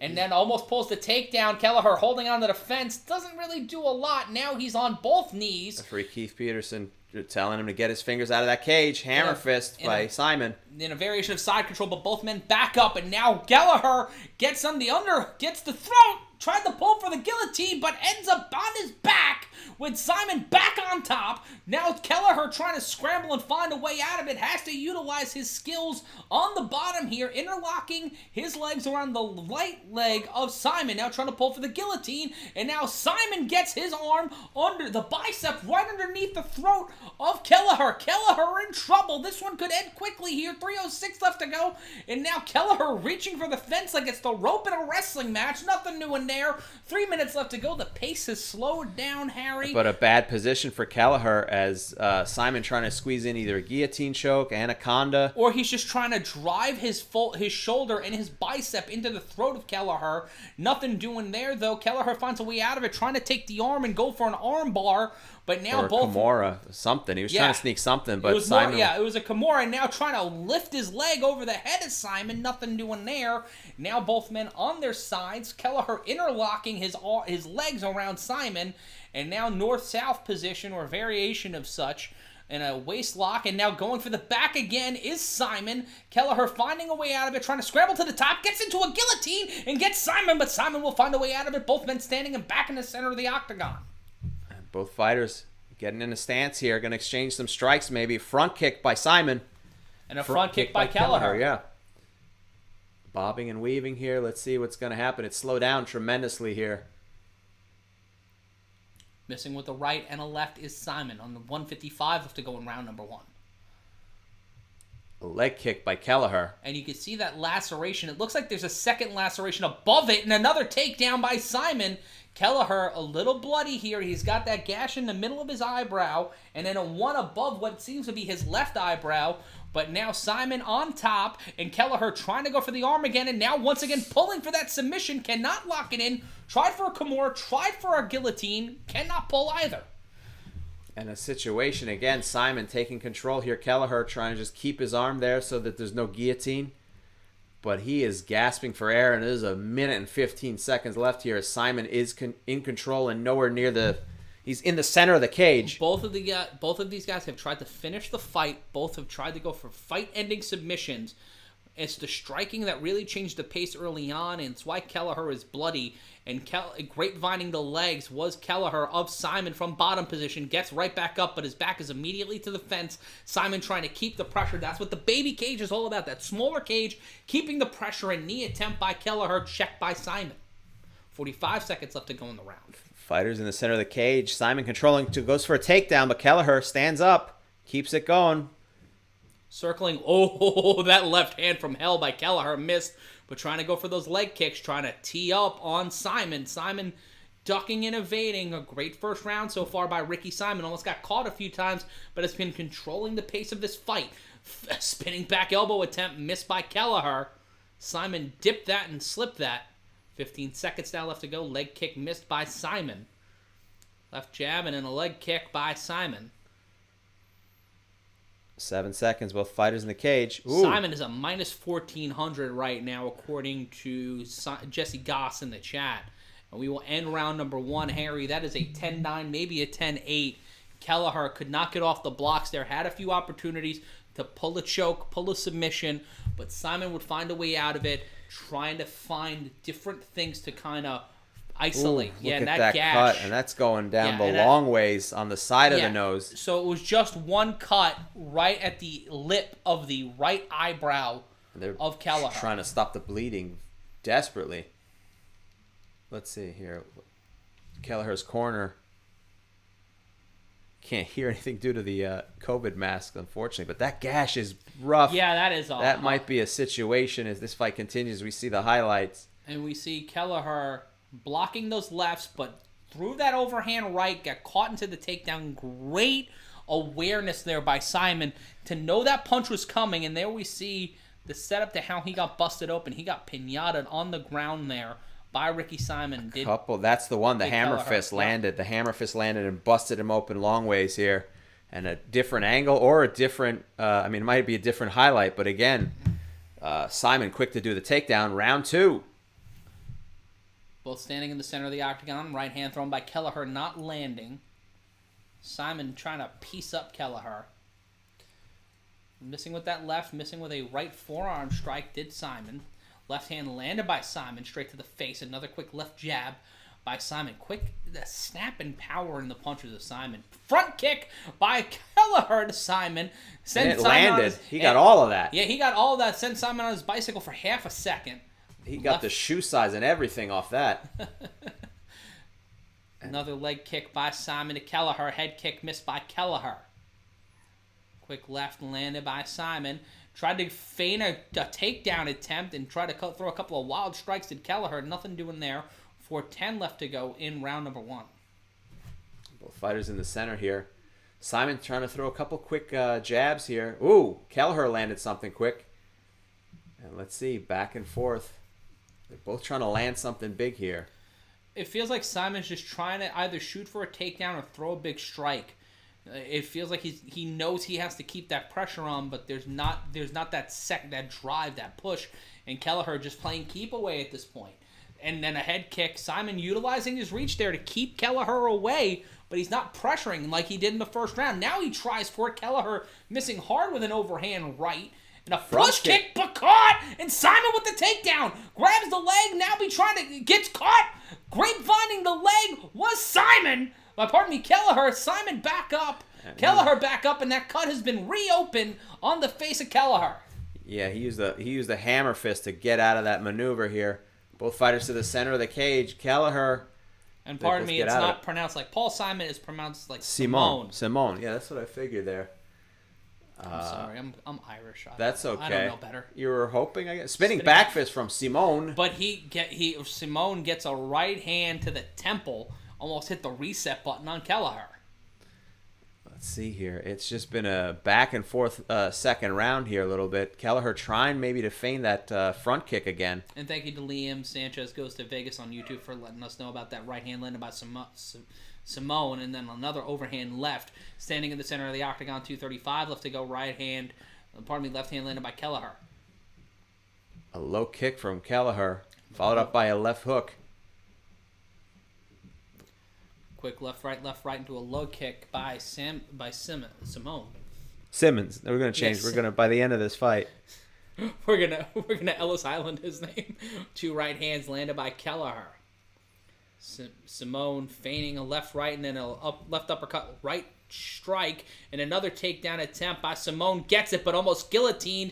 Kelleher almost grabbed that, but Simone pulling his head out, and now trying to gain top position is Simone. And he has Kelleher pressed against the cage, grapevining the leg here, and Kelleher Simone driving the shoulder into Kelleher's face, not letting him breathe. Just trying to dictate the pace now. Simone trying to keep Kelleher grounded, keep him on the floor. Quick left hand, just quick repetitive left strikes by Simone with 135 left to go. And there's another cut on Kelleher. Now the side of his head is busted open, as you can see there. I don't know if it's from a headbutt or a hammer fist. And then a knee to the thigh of Kelleher by Simone. Just left knee to the left thigh of Kelleher by Simone. Both men standing, and now Kelleher trying to find a way out of it with his back to the fence with 1:12 left to go in round number 2. Kelleher will be leaving with some battle scars, win or lose here, as Simone continues to press him against the cage. Not as bad as Page Man's aunt last week at Bare Knuckle Fighting Championship. Boy, oh boy. Pieced up. Under a minute left to go in round number 2. Some knees there from Kelleher, but followed up by a bunch of uppercuts to the stomach from Simone. And then Muay Thai clinch from Kelleher. Yeah, trying to get... Oh, and Simone tried to get a big spinning elbow. Did not land it.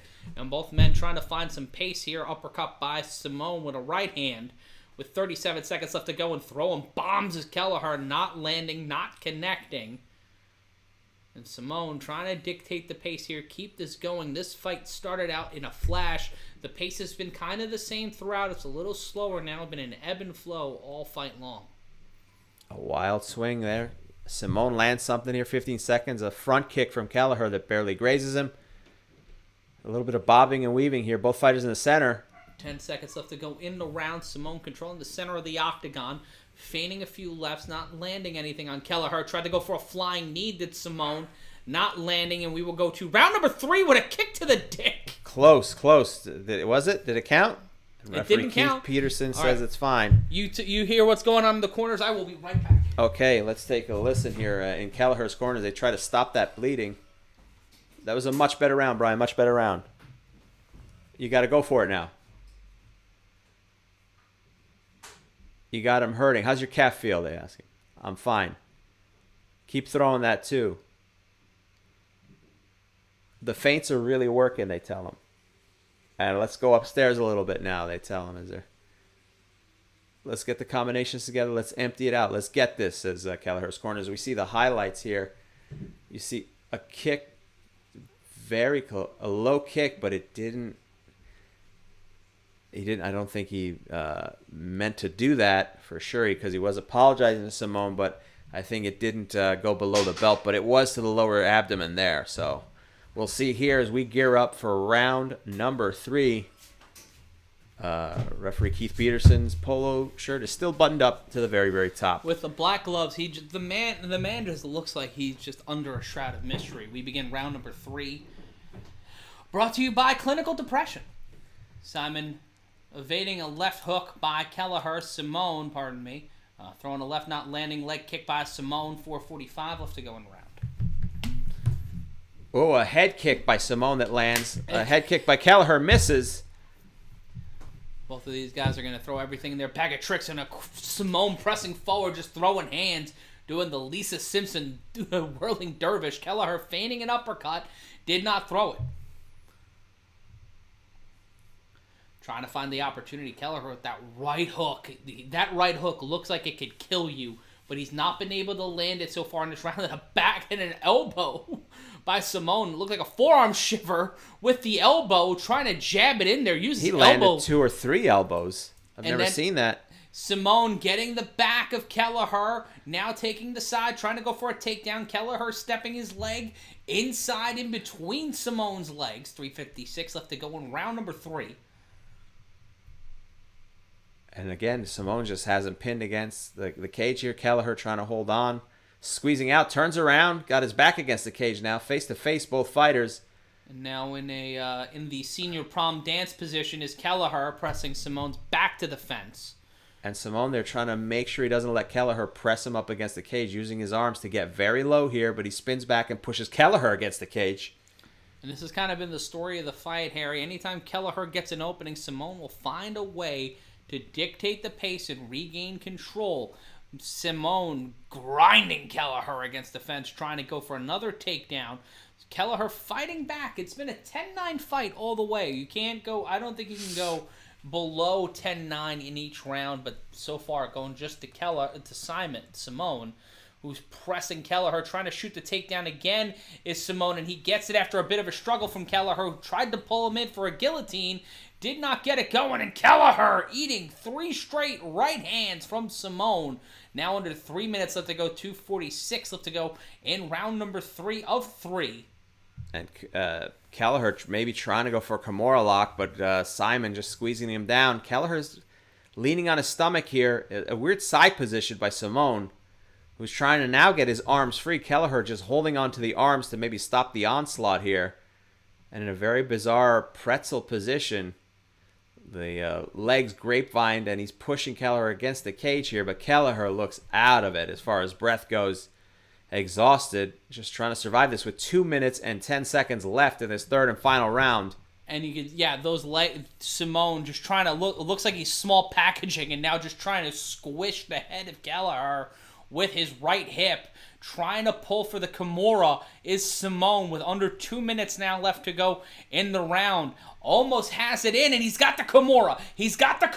Kelleher trying to fight out of it. Rotates onto his back, but Simone almost cinched it in, but Kelleher scrambles, and now... North-south position there. Simone keeping him in control, maybe trying to go for a neck crank, but Kelleher gets right back up. Great defense there by Kelleher, who's been behind the 8 ball this entire fight, and now trying to do what we saw with Marquez do in our last fight, pull for the guillotine and get the upset victory. Simone still pressing him against the cage here. Kelleher tries to squeeze out of it, but gives up his back here, so now Simone has him in a rear waist lock. Yeah, he's got him in a reverse waist lock. And now trying to go underneath the armpits and try to secure the takedown, and then kneeing into the base of the spine is Simone. Kelleher trying to block it with his hands. That's how painful that is. Wow. Trying to break the coccyx of Kelleher. And now... Kelleher tries to push out of it, but Simone will not let it go of the hold. Under a minute left to go. Now switching positions now in a variation of a single underhook clinch by Simone. Kelleher trying to deny the double underhook, knee to the knee of Kelleher by Simone. And Simone trying to just keep the status quo here, try to maintain this pressure and end this fight with the victory, get the decision here. And Kelleher eating a spinning back elbow, but throwing her right into the face of Simone. 20 seconds left to go. The only chance Kelleher has is to finish this fight, and he just tried to do a spinning back fist, trying to make it look pretty. Head kick followed by a right hand from Kelleher. 10 seconds now, and it feels like there's no urgency from Kelleher. It looks like he's just trying to find an opening instead of just trying to unload, and we will go to the scorecards in Las Vegas. And this one, I believe, is 10-9 all around for Simone. Yeah, I would agree. A good effort by Kelleher, but just was not enough. I mean, he had to kind of knock him out. It was the only way he was winning that. I mean, or pull the submission. That's true. Yeah. But Simone and Kelleher, even if good the sign judges, of sportsmanship here. Yeah, that was a good fight. It was a good fight. Very solid fight. But if you're the judges right there, you take a look at how Kelleher was behind the 8 ball this entire fight. You could probably... the judge could try to give the second round to either fighter, but Simone was so clutch in each portion of all 3 rounds. I mean, yeah, at any given point. He was just phenomenal with the takedowns, phenomenal with maintaining control. Ooh, a front kick. You see the highlight. I mean, Kelleher landed some big shots, but it just was not enough and Kelleher throughout the fight. And he was in the fight the entire time. No doubt. That's the problem with it, is that Kelleher, if he was able to turn the tide and try to lock in one of these submissions, we could have seen a similar situation to Marquez. But there's that biggest inhibitor, Harry, that cut right on the eyebrow. I think once he got busted open, that changed the entire pace of the fight. You got blood leaking into the face, causing him to squint a lot of the time. It's very difficult, but you got to give credit to Simone with the wrestling and the ability to keep him down. Let's see the official scorecard, ladies and gentlemen. After three rounds, all 3 judges score the fight 30-27. Winner by unanimous decision, Ricky Simone. So Ricky Simone, don't lose that number, just improve it. He will go to 18-3 on his career. Brian Kelleher will go to 22-12 as a pro. That is now 3-4 in his last 7 is Kelleher. And now Simone is 6-2. A very impressive performance as he and his trainers take a selfie in the cage. Very happy. I think I agree with that decision. Yeah. I mean, that was a great fight there.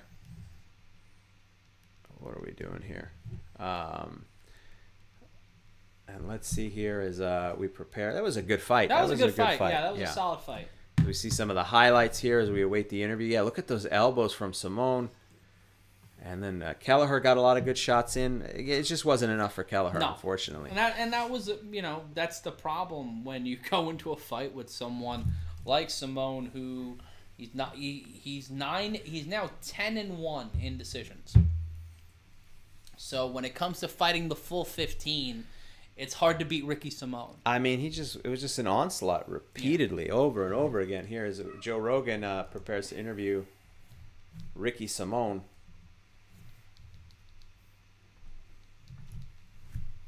Let's see here. Sorry. Make sure here. Ricky Simón saying it was a tough camp just a couple weeks ago. Had a long flight back home. Right after that fight, I ran 5 miles, stayed at my manager's house for a couple of days, and we had, how to fight twice in less than a month is damn tough. Rogan saying, I know you're hard on yourself, but you look fantastic. You had a tremendous performance. How good did it feel to not have to cut that much weight? That was great, says Ricky. I'm a fat boy at heart, shout out to all the fat boys. Gang. Gang. Ham, everybody. Shout it out. And, Rogan's having a good laugh at that here. What happened here? I think we lost we have lost the audio on my part there. Ricky Simón celebrating here with the fight. Replenishing after 145 is definitely nice, says Simón. Let's see, Rogan. Did it make any significant difference in the Octagon? It's hard to tell. It's been a long month. I'm tired. Well, I don't blame him. 2 fights in a month. I understand. Don't waste any time. Go celebrate, says Joe Rogan. Go enjoy. You earned it. Beautiful victory. Back-to-back. Congratulations, Ricky Simón. And I've been traveling a lot over the last year, says Ricky Simón. I'm going to spend some time with my family. Thank you. So he's doing the reverse COVID-19 situation. He is going to choose now to take the time off and be with his family. But congratulations, Ricky Simón. Great fight. Whisper in the chat saying on Periscope, wow, UFC commentary from Jerry Garcia? I take that as a compliment. I am, in fact, a deadhead. I mean, is he saying now? Jerry Garcia now? Because that's pretty rough. That would be rough. Because he's been dead for 26 years. Since 1994, I do believe. Yeah. I don't know why I know that. I'm not a fan of the Grateful Dead. I know that because my uncle, who was a deadhead, and I remember him trying to buy a Jerry Garcia tie soon after he died at Macy's. Why I have that in my memory bank, I have no goddamn idea. Okay, here we go. They're promoting next Saturday night's fights. The main event featuring Blades and Derek Lewis. That's an interesting fight. That's going to be a great fight. And then we got Caitlin Vieira against Yana Kunitskaya. Charles Rosa versus Derek Minner. Alexei Olenek versus Chris Daukaus. Phil Hawes and Nasruddin Imamov. And Andrei Arlovsky against Tom Aspinall. Andrei Arlovsky making his obligatory one main card fight per year return and opening that card on the 20th. Modeling for characters in Street Fighter, Andrei Arlovsky. That is a good card. A good card. We will not be covering that, but you're welcome to watch that live on ESPN Plus, February 20th, next Saturday. Gabriel Killian saying Cousin Harry on Periscope. Do you have a cousin named Gabriel? Gabriel Killian? Oh, I think I might know Gabriel. Is that your yeah. He's a comedian. I know Gabriel. And the owner of, I want to know the chicken restaurant that he runs. Shout out your chicken restaurant, Gabriel. Type that in the chat. We would like free chicken. I will eat your chicken on the air. Oh, I had some of that Stipe Miocic coffee. Red Hot Chicken, I think it is. Yeah. How was it? They sent that last time, didn't they? Thanks to our producer, Rodrigo. Wait, what the fuck is this? Kamaru Usman walking into the building. I thought they were going to the fights. No, they're going to fight in the suits. They're looking great. Both of the guys looking phenomenal. Mm-hmm. Gilbert Burns and Kamaru Usman making their way into the venue inside the UFC Apex. But I tried some of that coffee. It is strong. Yeah? I have been drinking that coffee every day, and good Lord, is it powerful. So shout out to... So was it like a pre-workout coffee? No, it's just got 3 times the caffeine of normal coffee. Why didn't other people do that? I didn't know. Did he just figure out you could do that? I guess so. It's just, I don't think everybody wants to feel like they're having a heart attack every time they have a cup of coffee. So, well, let's see here. All right, as we do highlight packages again throughout the night. Well, let's do some plugs while we're killing a little bit of time. You can see all my stuff at Harry Terjanian on social media, but also subscribe to the podcast I do, Man School 202. With Dante Nero, sex, relationship advice, and comedy. A lot of fun. episodes available on YouTube now. So. I'm on Master Debaters, which is a debate-style show on KTSA in San Antonio this week, defending my championship as the Master Debater. Okay. Going up against a empty chair and a gentleman named Ryan. The judges are good personal longtime friend Alex Soberman. You can get that at KTSA based out of San Antonio. Shout out to my friend in yours, Dennis Foley. You can watch me every single week on the SBR YouTube channel giving my picks for the UFC fights. And also Catalyst Wrestling every Wednesday at 7:30 p.m. Eastern on Fight TV. That's Catalyst Wrestling every Wednesday night on Fight TV. You can follow me on Twitter at MRyan Consulting. You can follow Harry on Twitter at Harry Terjanian. Manschool202, as he said, is the potting cast. Shout out to Jeffrey F. joining us. Almost missed my main guys. How's it going, fellas? Shout out to you, my man. Doing good. There's still plenty of card left over. Only 2 fights into what feels, both of those felt long in a good way. Yeah. But it's going to be a late one, I got a feeling. We're already at 11:24 here. Football 245668 asking, are you funny? Yeah, I am. Yeah, go check it out. I am. Maybe I'll say that. You tell a joke. You know how asshole. Oh, fucking asshole. You know how that works. I know. You know goddamn well. Exactly how that works. You know goddamn well. And also, we want you guys to tweet the loudest city, hashtag UFC loudest city, make it Teaneck, New Jersey. Hashtag UFC loudest city, tag myself and tag Harry. That at that old woman texted, Teaneck, New Jersey. Neck, where are the willows? Whatever the heck that means. And there you go. All right, that was a little all over the place, but you get the spirit of it. You tagged us. Hashtag UFC loudest city. I don't know why they had Marquez go out and do that. That was a very weird thing that he announced. I think he was just, because he's from Kansas City, he just wanted to shout that out. Yeah, I know, but he made it sound like he had coordinated. He goes, I just talked to Dana, as if it might have been just 2 separate thoughts. Yeah. But it made it sound like I just talked to Dana, and it's okay to announce this thing, this project we have. I just want you to hashtag. It's like when Van Halen got together at the 96 VMAs. Yeah, and David Lee Roth went into business for himself. Yeah, that sounds about right. You can hear let us Olive know in the background being a fussy baby. This is doing her commentary for the dog channel, Bloody El Bone, that we have. Yeah, which Van Halen lead singer do you guys like? I think it's David Lee Roth all the way around. Yeah, Can we do one of those polls? Can we waste our time we can put it in the chat. Ian Heinisch making his way to the Octagon. He's got a TKO win over Gerald Mearshart at UFC 250 that ended a 2-fight losing streak, but both of those by decisions to Omari Akhmedov and Derek Brunson. Started his UFC career with a 2-fight winning streak, both by decision, a former LFA middleweight champion. The 5th highest striking accuracy among active UFC middleweights at 52%.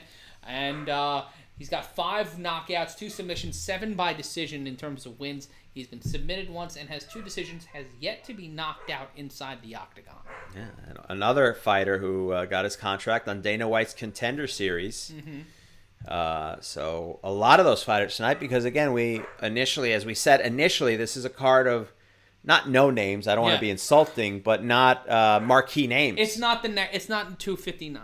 It's not 250. These are not all marquee names, but thus far these fighters are taking full advantage of the stage they have been presented with, and it's been impressive displays by everybody involved, even the fighters on the losing end.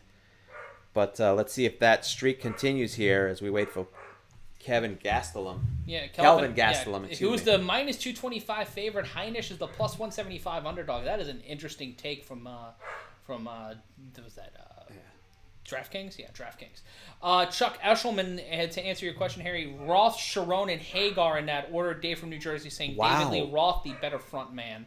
Better front man. Sammy Hagar, better singer, but irrelevant to me. Ben Patrick Galvez asking what are our thoughts on John Jones fighting the winner of Stipe and Ngannou 2. We covered that at the top of the show. But we'll wait till it happens. We'll believe it when it happens. As we said at the top of the show, because we have new viewers all the time, there's a lot of downtime. Yeah. And John Jones could steal a canoe. Mm-hmm. He could hijack a scooter. I realized with our glasses, because I got new glasses, yes, we both look like 60s music executives. Oh, Jesus, yeah. We're going to cut those folk albums, guys. I don't think this R&B thing is going to catch on. Let's take a look at Kelvin Gastelum. He's on a 3-fight losing streak, Harry. to Jack Hermansson, Darren Till, and Israel Adesanya. 6 first-round finishes, though. He's finished 11 of his 16 wins, 7 by knockout, 4 by submission. Those losses to Hermansson by submission and Till and Adesanya by decision. Prior to that, he had a decision win over Jacare, and he was the guy who retired Michael Bisping, which you can hear every week on the Believe You Me podcast with Luis J. Gomez on Gas Digital. 4-2-1 in his last 6. That draw was against Vitor Belfort, which was turned into a draw because of Gastelum being popped for pot. He's knocked out 6, submitted 4, 6 decision wins, submitted twice, 4 decision losses. Both of these guys have never been knocked out, Harry. But in the chat, we have Houston Brantley saying he's got Gastelum by a TKO in the 2nd round. Okay, interesting. Calling his shots. And as we see, Kelvin Gastelum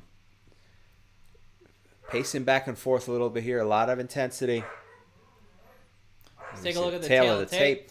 Heinisch 32, Gastelum only 29. Heinisch with a 2-inch height advantage, 5'11" to 5'9". With a half-inch reach advantage, though, 72 to 71.5 of Gastelum. Gastelum, though, weighing it at 186. Heinisch, 185.5. And the introductions here from Bruce Buffer. Bright red tuxedo, representing the Bloods, apparently. All right, I didn't know, Bruce. I always thought of him more as a Crip, but you'd be surprised.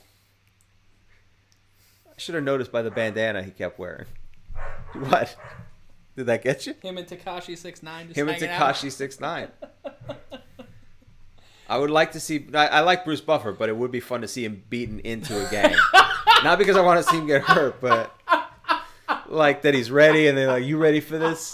And then they beat the shit out of him into the gang. Driving down the street in an all-red Cadillac convertible, blasting Tupac, playing some Zap.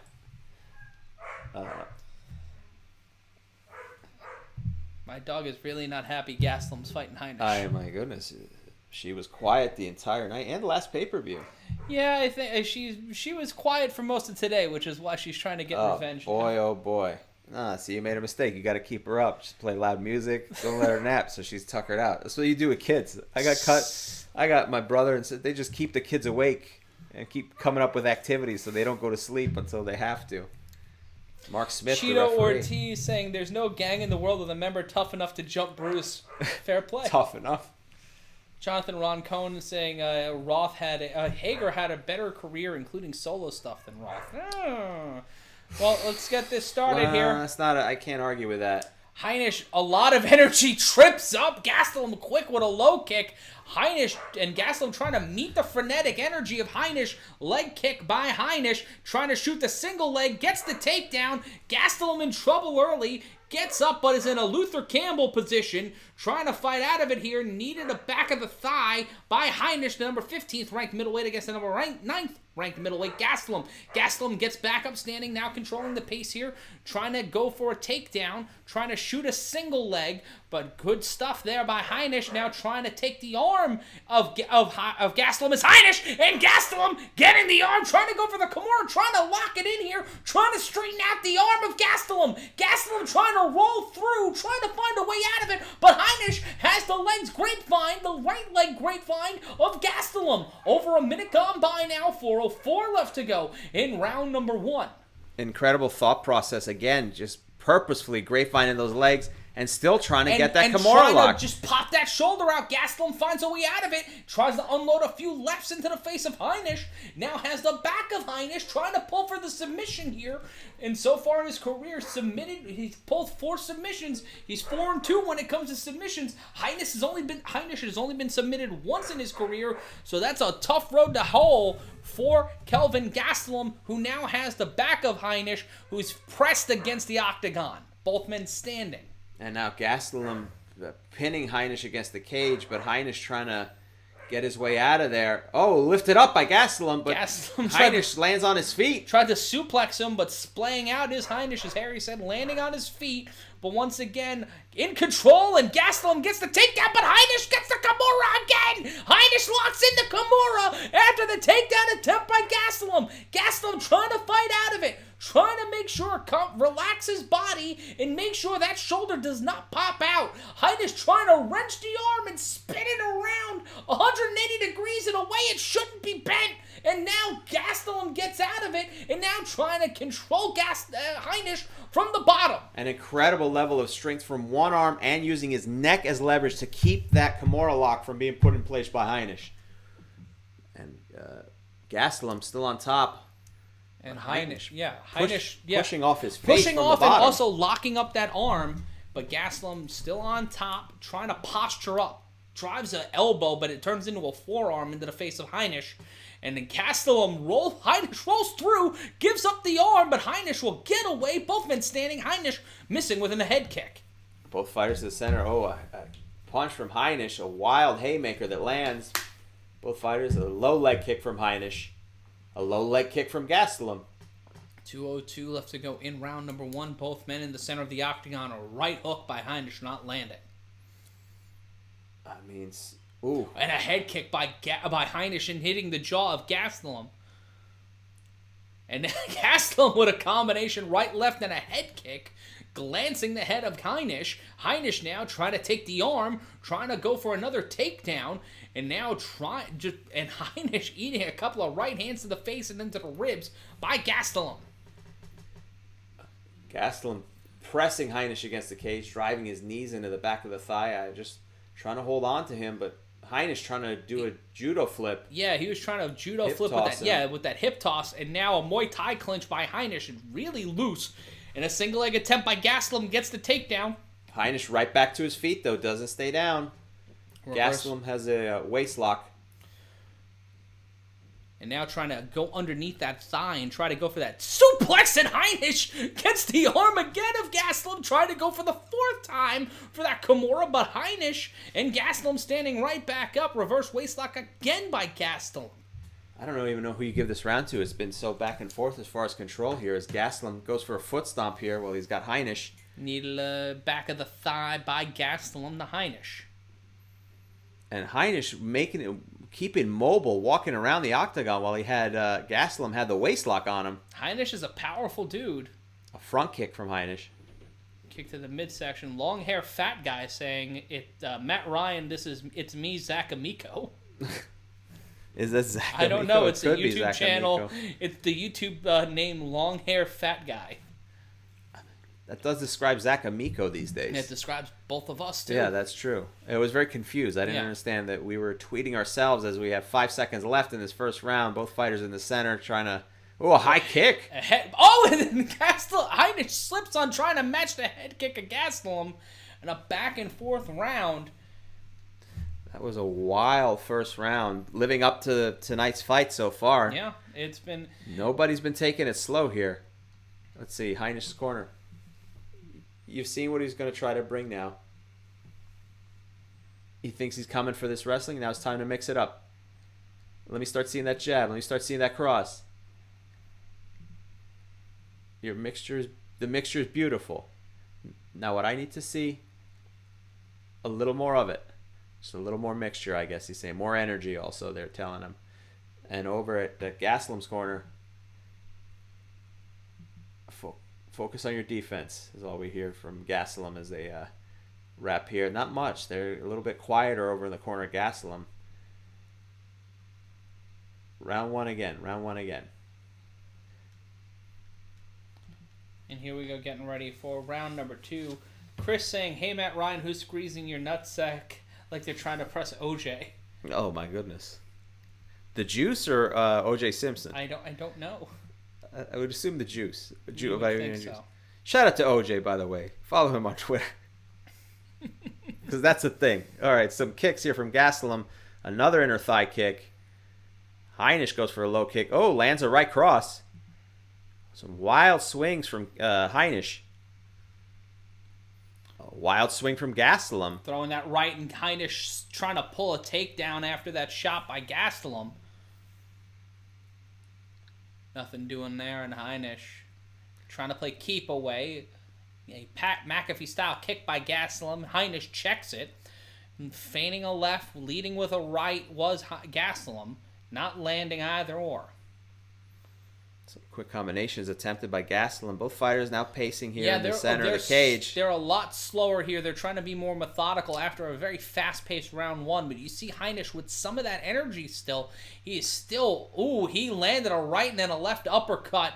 Overhand right into a left uppercut. 3:53 left to go. And a jumping knee by Heinisch, but gets caught and taken down by Gastelum. He did land the knee, but Gastelum did take him down, though, in one swift motion. Heinisch got a great knee there, but yeah, Gastelum caught him and took him right down. You couldn't choreograph something like that. And now Gastelum driving the elbows into Heinisch, who's on his back here. And squeezing the neck here. Some hammer fist from Heinisch from underneath, but Gastelum trying to wrap his body around, maybe go for a rear naked choke if he could spin him around. Trying for something here. Right hands by Gastelum. Heinisch getting right back up, but Gastelum going again for that, just trying to maintain that takedown. Trying to maintain that position, taking the back of Heinisch, who stands right back up. Impressive power by Heinisch, but Gastelum controlling the pace of this fight so far. Yeah, Heinisch would just get up and slowly make his way up. I mean, he's still on his back, but look at him move. It's like a Terminator that can't be stopped here. Despite Gastelum trying to squeeze him against the cage, he just keeps walking around the octagon here. Now trying to break the grip is Heinisch of Gastelum, eating an elbow, throwing a right. Heinisch missing with that right, feigning with a left. A jab by Gastelum that lands. Both fighters in the center of the cage here. And a kick to the ribs blocked by Gastelum. And a low kick by Gastelum. Missing with the right. Heinisch pressed against the fence. 2:20 left to go in the round. Gastelum in control, pressing Heinisch against the fence. Right hand by Gastelum. Heinisch trying to sneak away from a takedown. Both men down. Scramble back up to their feet. Heinisch landing a left hand. Fighters in the center of the cage here. Gastelum throws a left cross that barely misses. A high kick from Heinisch. And the pace is a lot different in this second round. But this is what Heinisch's corner asked him to do, is to show a lot more combinations. But Gastelum drags him to the cage, to the side of the cage here. And then kneeing the back of the thigh is Gastelum. Just trying to wind up. A knee to the front of the face here. A little bit less energy from Heinisch. He's definitely being worn down here. Gastelum lifts him up, tries to take him down, but Heinisch, quick to get his legs in proper position and still manages to stay up. A rear waist lock again from Gastelum. I feel like we've seen that a lot tonight. Yeah, that waist lock has been that's been prevalent in Gastelum's offense. Trying to control the pace of the fight and try to pull for takedowns utilizing that. Blocking back and forth uppercut, and now we got fight in a phone booth. 1 minute left to go in the round after a couple shots by Heinisch, pardon me. Gastelum landing a left. Under a minute left to go, low kick missed by Heinisch.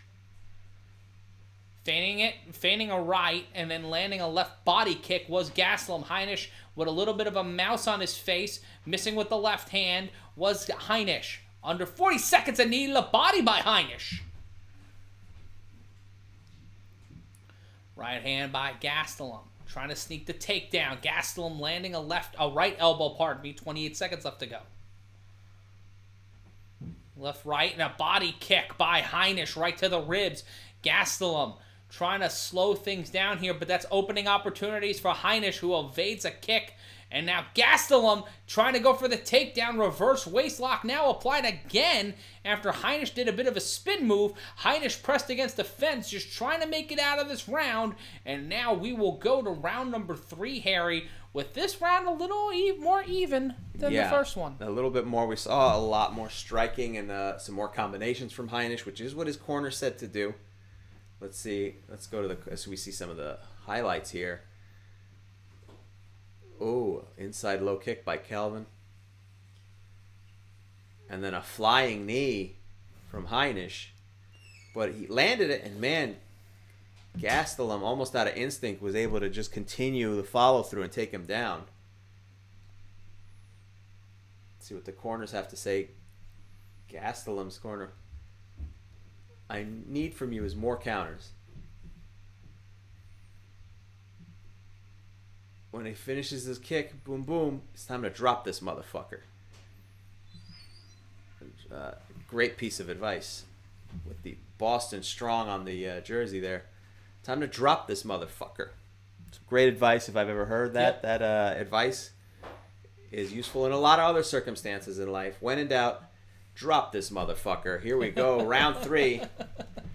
Both fighters, a lot of energy, hopping up and down. They are eager to end this. Both standing in the center of the octagon. This could go anywhere here. Yeah, this is gonna be an interesting way to end it. Low kick by Gastelum to start things off. Heinisch is back to the fence. Gastelum, the one applying pressure here as we go into round number 3. Gastelum trying to go again for a takedown. Heinisch just scrambling and pressing off. Both men standing in the center of the octagon with 4.5 minutes left to go. A lot of pacing back and forth here, trying to get position. A lot of back and forth. Not much going here. Different energy. And right now, if you're looking at this fight, Harry, it's Gastelum's fight to lose. He won the first round. You can give an argument for either guy for the second round. But the deeper this fight goes, Heinisch could have an opportunity to steal it here. Yeah, most definitely. A lot of back and forth. Let's see here now. Gastelum manages to pin Heinisch against the cage. Again, trying to wrestle him, but Heinisch won't stay down. And it looked like Gastelum tried to punch Heinisch in the side of the head. Almost ended up being a punch in the back of the head because Heinisch was looking away. Well, he let him go, and a front kick by Heinisch.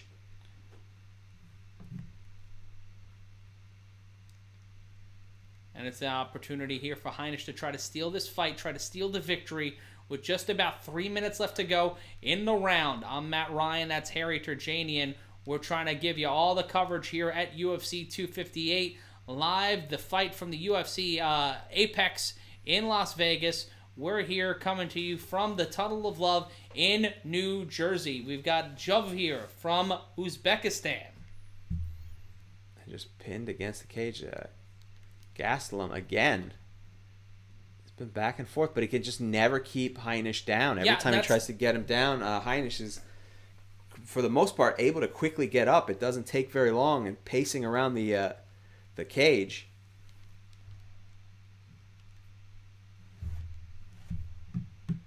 Scott Johansson saying, how would you guys score the fight so far? I'd give it's 10-9 round 1, 10-9 round 2. I'd give both to Gastelum, who's in control here as Simone trying to barrel roll. He was in control. And he gets the back of Gastelum, now trying to pull for the submission. Rear naked choke. Gastelum getting the left hands to the head by Heinisch. Heinisch trying to pull the victory off here in the third round with 2:09 left to go. Barrel rolls, keeping Gastelum, keeping the back of Gastelum, trying to pull for that RNC, trying to finish the fight with 2 minutes left to go. He's trying to go for the rear naked choke. Gastelum doing a good job of making sure his arms are in place so he can't wrap it underneath his neck, but he's taking a lot of hammer fists for his trouble to the side and out of the front of his face. Heinisch going forward here, wants to get that rear naked choke, tries again. But Gastelum doing a great job controlling the wrists to make sure that he can't lock it in. Heinisch gives up on that, just starts to get on top and continues pounding him. Again, going back for the rear naked choke by Heinisch. But Gastelum doing a good job of squeezing his way out of that. Now Gastelum is on top, trying to drive his forearm into the neck, hammer fists of his own to Heinisch. With 1 minute and 20 seconds left in this third and final round.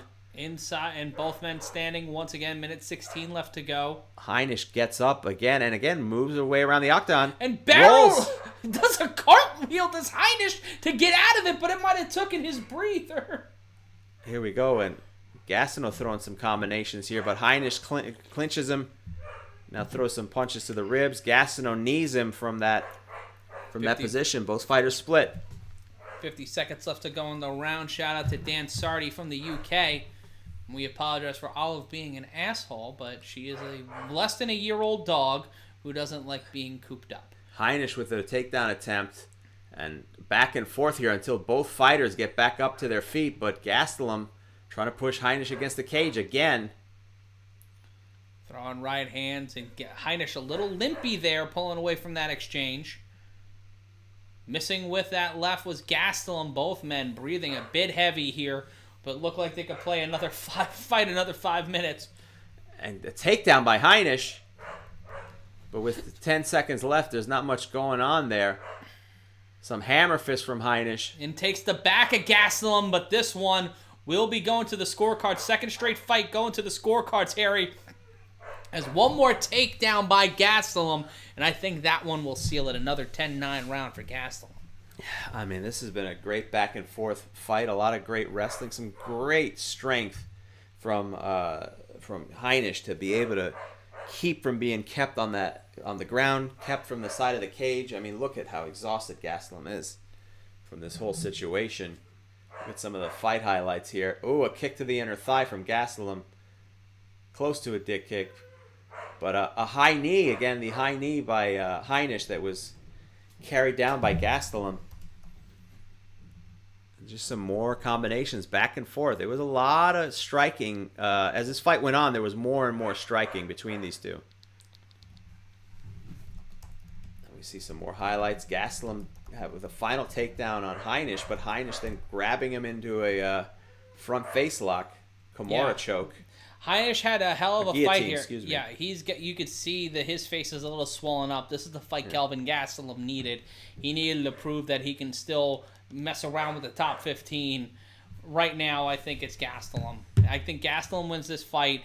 I think he took it's 30-27. I mean, judging the way it is, I wouldn't be insanely surprised if somehow it ends up being Heinisch, but I do agree it should be Gastelum. Let's see. Here we go, Bruce Buffer. Ladies and gentlemen, after 3 rounds, we go to the judges' scorecards. 30-27, 29-28, 29-28 for the winner by unanimous decision, Kelvin Gastelum. Kelvin Gastelum getting a unanimous decision here, 29-28.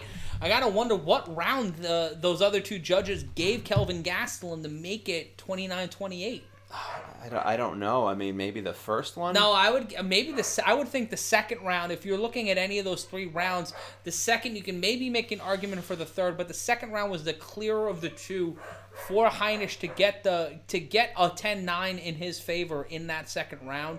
The first round was pretty heavily Gastelum, even though you can make the argument that Heinisch had a good performance in round number 1, but I think round number 2 stood out more. But I'm not a judge, but the correct call was made. Kelvin Gastelum won that fight. I don't have any complaints about that, to be honest. A great fight. I mean, and another situation of a fighter who ends up on the losing end still looking pretty impressive because Ian Heinisch was so strong throughout this fight. And for those asking, we'll give our prediction on the main event right before the main event walks into the Octagon. Still 2 more fights left here tonight. Let's see here as they set up for the interview. Bear with me 1 second. I'm just here off camera. But yeah, a big win for Kelvin Gastelum, getting his first win in 4 fights, ending a 3-fight losing streak that included, as we said before, a loss to Jack Hermanson by submission, and then back-to-back losses to Israel Adesanya and Darren Till by decision. And that's in reverse order.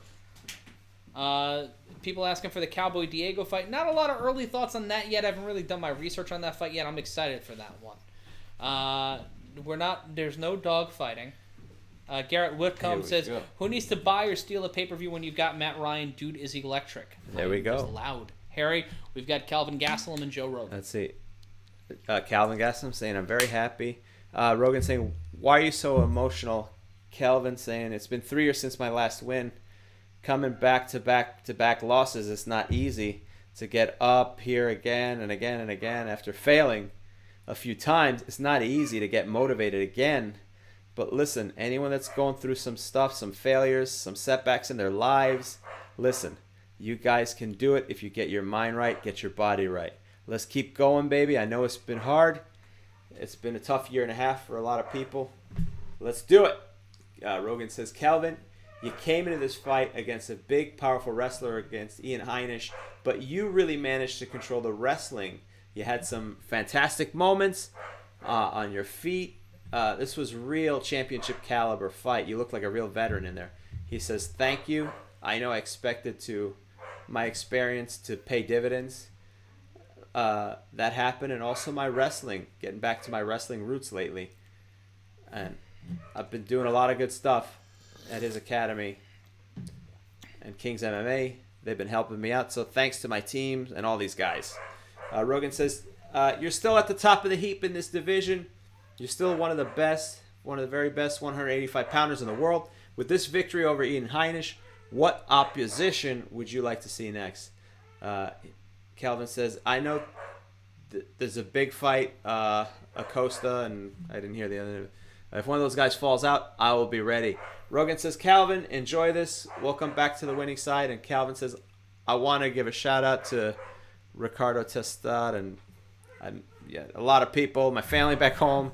It's all for you guys. Wowie, wow. I'm going to take a moment here to refill my drink. But that was a hell of a fight. Certainly was. And yes, we apologize for the dog. There's no dog fights going on. It is just a very fussy puppy who does not like being left alone. She is fine. You guys can not mention it anymore. Take a look at the chat here. And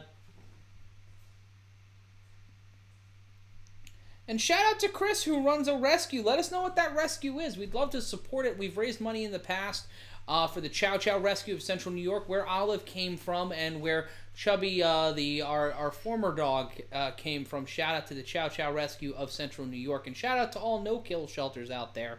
Let us know what rescue that is. We'd love to support it. We love supporting dogs here on the show. Olive is a rescue. She is just about 1 year old. She turns 1 in about 2 weeks. And a shout out to my dog Coco back home in New York City. Her adoption day is tomorrow. Her 12th anniversary of being adopted. So we love to support dogs. We love to support animals. Scott Johansson with the best line: pet dogs drink whiskey. That is a life philosophy that I hold myself to. Maycee Barber and Alexa Grasso are coming up next at your co-main event. Grasso a -125 favorite. Barber a +100 underdog in this battle of the number 10th and number 15th ranked flyweight in the world. We don't let the dog out because she'll run amok and run wild. And then we also have to answer the question as to who let the dogs out. Yeah. And that's the whole thing. Copyright. We get sued by George Clinton and the Parliament Funkadelics. And the Baha Man. I'm going to get Atomic more Dog. You get some more water? Yeah, you talk to the chat. There we go, everybody. Say hello, everybody. You get the dog drunk yet? I mean, it's hard. The dog refuses to drink whiskey. I mean, they're trying to train him, but it's a lot harder than you think. The shelter's name is DDR, Detroit Dog Rescue, the only no-kill shelter in Detroit. And shout out to no-kill shelters. They do an amazing thing here. Walking home, who won the Gastelum fight? Gastelum did. So there's your answer. Who wins the fight out of these two? Be honest, Harry. God, I don't know. For me, it's been a crazy toss-up this whole night, to be quite honest. So I can't tell you. I mean, you look at Barber, she's 8-1. Grasso's 12-3. But she is 3-3 in her last 6 fights, Grasso. So I mean, Barber, the record looks good. She's on a hot streak. You got to go with Barber on this, to be quite honest. You guys are good. Thank you very much. Me versus Matt. Well, I always think I can win a fight versus Matt. Could. Matt's saying he'll piece me up, but he's using slogans from 2003, so that might go to his benefit. Bare knuckles style, Paige Van Zandt style. I'm not crazy enough to do bare. I guess it would have to be bare knuckles. We're not doing a sanctioned fight. Then again, we never determined that. You got Harry. I'm a -240 favorite. Matt's got hands, probably, but they're usually filled with drinks, so wouldn't be useful. Let's see as they prepare to bring everybody down there.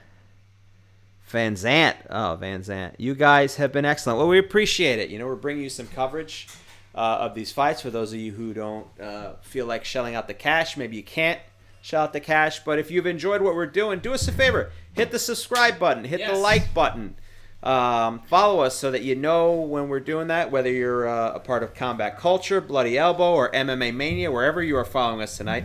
Make sure you leave a nice comment, a like. That goes a long way to reach other people. Also follow my social media stuff if you want to see me be funny. You can go to @Harry Terjanian on YouTube. Those are where my stand-up clips are at. And my podcast, Matt Men. That's Andrew Zarian's podcast. Man School 202. It is late out here in Jersey. It is just about midnight as Alexa Grasso.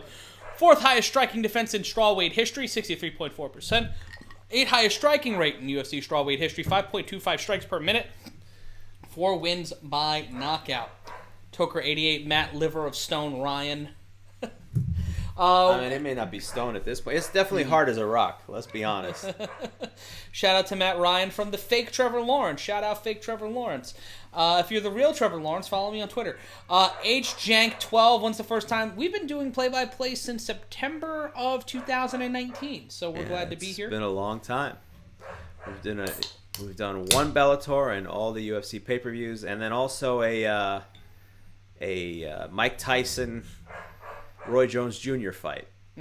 So we get out there. Yeah, Nevin Grubik asking, Matt, how did you get your hair this long? Self-loathing and a pandemic. That's pretty much how it goes. Shout out to JF who subscribed. The beard makes you look like Billy Connolly, but without the beard, it's very Paula Poundstone-ish. Fair enough. So you got some decisions to make. I think you got to get it thinned out. I got to get mine thinned out a little bit too. This is getting a little too long. The only thing thin about me. Well, there you go. Get some layers. I like your glasses. Whose glasses? Yeah, there's 2 of us here. Be more specific, because one of us needs to win this emotionally. As Jesse Goss asking, where's the puppet? if you're referring to Dan A. White, Dan A. White could make an appearance tonight. We don't know. We could see the puppet after the main event. Dan A. White, who has no relation to Dana White at all. No. But we'll see. Dan A. White, you never know when he's around, and you never know how much he's been drinking when he's been around. And this comment encapsulates Dan A. White, the puppet that snorts cocaine. Yeah. I mean, I would fair. say allegedly, but I think he said it. Yeah, that's accurate. I think accurate. he said that he snorts cocaine. It's very weird. He cooks it and then he chops it up. Yeah. It's a very odd thing. So he makes it crack cocaine, but then he takes the crack cocaine and chops it down. Chops it into lines. Very odd here. Maycee Barber tied for fourth most knockouts in UFC women's history with 3. Finished 7 of 8 fights, 5 by knockout, 2 by submission. And we're taking a look at more of Maycee Barber here. Last time we saw her was a loss to Roxanne Modafferi. Prior to that, she had 5 straight TKO wins dating back to the LFA in 2018. This is the biggest fight to date for her, co-main event on a UFC pay-per-view. Not only to see how she deals in this situation, but on top of that, dealing with her first pro loss, coming off of a loss to Roxanne Modafferi by decision back at UFC 246. That's going to be this is a huge test for her coming off for Grasso, who was fighting Yi Jeong Kim back in August. She's 3-3 in her last 6. Be the difference maker is how she comes back from a loss. I mean, we've seen it before. A lot of fighters are great when they're on a hot streak. Yeah. And then that one loss sends them spiraling out of control. As we take a look at the tail of the tape here. Grasso 27, Barber 22, both walking in at 5'5". Barber with a half a pound weight advantage, 126 to 125.5. Grasso with a 1-inch reach advantage, 66 to 65 from Barber. Bruce Buffer, dressed like the captain of the Love Boat, is making his way to do the introductions here. 25 years tonight in the business for Bruce Buffer. Shout out to Rafley, who's its birthday today. Happy birthday, Happy Rafley. birthday. Dan Sardi asking what I'm drinking. I am drinking right now Snake Dog, an IPA from Flying Dog, which is my 3rd beverage of the evening. I'm trying to find the ABV. 7.1% alcohol by volume. Yeah, so much like old school broadcaster Harry Carey, you are drinking in the booth. I'm pulling a Bob Murphy. Openly, back when you could just do that. I feel like that's why I'm not getting hired for Better Cakes. Well, maybe. My rider is a mini fridge. Yeah. Well, you can show up with your own bag full of mini vodka bottles. Yes. I am a professional announcer outside of here. I've called college sports, pro sports, all of them sober. This is the only time I drink. I think, yeah, that makes sense. It's all for creating the home studio. Yes. It makes it a lot easier. Oh, okay, yeah, I'm sorry. We're in the tunnel of love. We're in the tunnel of love. Yes, we keep changing locations, but the studio is exactly the same. Am I wrong, or do you not live in each studio that you set up? Well, yes, I moved back. Isn't that part of the problem why you have to keep moving studios? That's because true. they eventually find out you're living there, yeah. and you bring the dog with you? Yeah, that's true. Keith Peterson, our referee, once again for our co-main event. And here we go, Grasso versus Barber. And Barber throwing some right hands, trying to keep distance here. Grasso in black. Barber just throwing some hands here. That same energy we saw Ian Heinisch have in the opening round of the last fight. Low kick by Grasso not landing. And a low kick by Barber. A quick right hand by Grasso. A little bit confusing with the black and white thing. Yeah. They're both wearing black and white. And both not landing any shots. Ooh. Barber gets caught up into a clinch. Grasso trying to control here, but pressed up against the fence. 4:15 left to go in the round. Turns it around on Barber. Now stuck in it. Almost like Grasso tried to go for the eyes of Barber, but that did not go. Now both struggling and trying to find a takedown here. Grasso pressed up against the fence. Single underhook by Barber. Grasso trying to punch her way out. Nothing doing there early going round number 1. Switching positions again as Barber is pressed up against the fence. Barber trying to squeeze her way out, but taking a lot of the knees to the stomach here from Grasso. And Grasso tried to go for a leg sweep, but Barber buggy whipped her own leg to get away from Grasso. 3:35 left to go in the round. Grasso trying to maintain a vertical base here. Trying to go for the takedown as Barber tries to maintain a vertical base as she's pressed up against the fence. Right hand and answering back is Barber with a right and a left. Both females standing in the center of the octagon. A few right hands trying to create some spaces. Barber, that smaller cage, creates a tough situation for either fighter. Super kick attempt by Barber did not land. Tried to slip out of the way of a left hand by Grasso, but Barber almost got caught that time with a low kick. Eats a right and a left from Grasso, did Barber. And there's that frenetic energy again from Barber. She's throwing a lot here. She's trying to keep a lot of pace. It's a lot of nervous energy. Comes right in for a takedown. Tries to go for the underhooks. Goes for a knee, but once again gets pressed up against the fence by Grasso. Grasso confident, waiting, trying to find the pocket. Barber seems very busy and has a lot of energy, but can't direct it in the right low. Oh, a hammer fist to the side of the head. Oh. And punches to the face by Grasso to Barber. Barber in control, pressing Grasso up against the fence. Shout out to Lucas on Surf Patrol in Sydney, Australia. Thank you for listening here tonight and joining us, and thank you everybody around the world watching us across the Combat Culture Network. With 2:08 left to go in round number 1. Grasso pressing Barber, and a lot of fence sitting here. A lot of back and forth trying to jockey for position, and right now this is a good thing for Barber. She needs to slow down. She needs to control the pace of the fight. A lot of that energy has opened her up into these situations to where she's pressed up against the fence, eating a forearm from Grasso, but changing positions again. It just looks like they're barrel rolling each other along the cage, Harry. They're going back and forth here. I mean, Grasso had control for most of it, but now Barber is the one who's landing a lot of knees. But then again, Grasso lands the upper hand here by pinning her against the cage. It is a lot of back and forth, Muay Thai clinch and a knee from Grasso, who now finds herself against the cage again. And against that collar and elbow tie up into a waist lock by Grasso. 1:20 left to go in the round. It has been back and forth this entire time here. Some more knees by Grasso.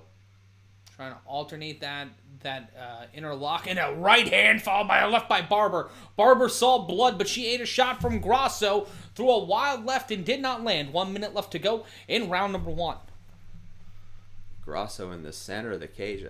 Barber in the center of the octagon. Looking for something. Both fighters back and forth here, trying to figure out what to do next. Yeah, it's the waiting game at this point for Barber. And going for another takedown attempt, eating a shot, throwing a wild elbow, and a right missed by Barber. Not a lot of movement here. Barber throwing a couple of solid shots, might have busted up Grasso's nose, but she had to eat 2 to land 1. And now in a position where Barber is stuck up against the cage. Grasso driving some knees, but Barber trying to fight her way out of it, not staying still, with 19 seconds left in the first round here. And then once again, that interlock takedown attempt by Grasso. No movement to the ground. No real takedowns here, Harry. But Barber trying to control the pace and trying to like turn her elbow. Grasso trying to go for a takedown, but the round comes to an end. And Barber tried to go for a horizontal elbow shot, did not land, and you can see a mouse under her left eye, and it looks like maybe something underneath her right eye.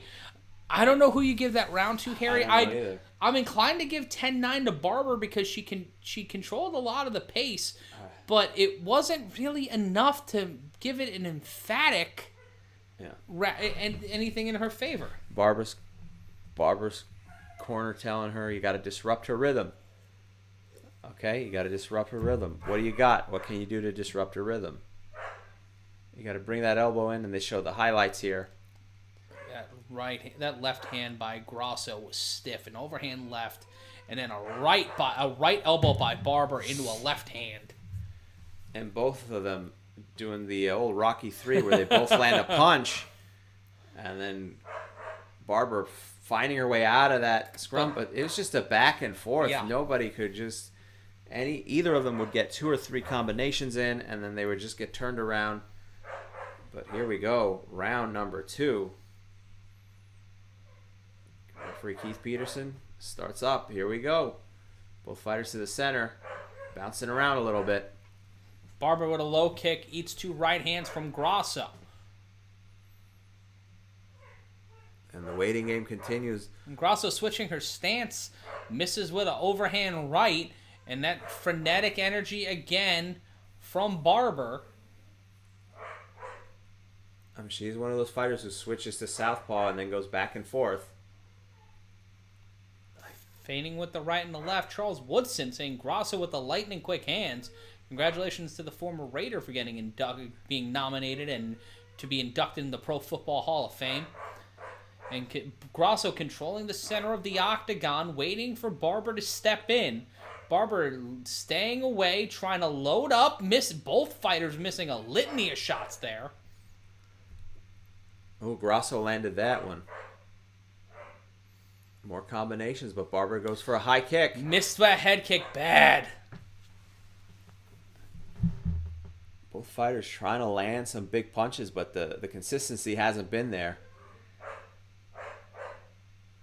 I think neither wants to get pinned up against the cage again, as they did in the first round. They're trying to keep their distance from each other, but in this smaller cage, it's really just trying to find the pocket. Barber feigning shots, just feels like she's got to get the energy out. And an overhand right lands on the jaw, but Grasso walks on through and lands solid shots to the face of Barber.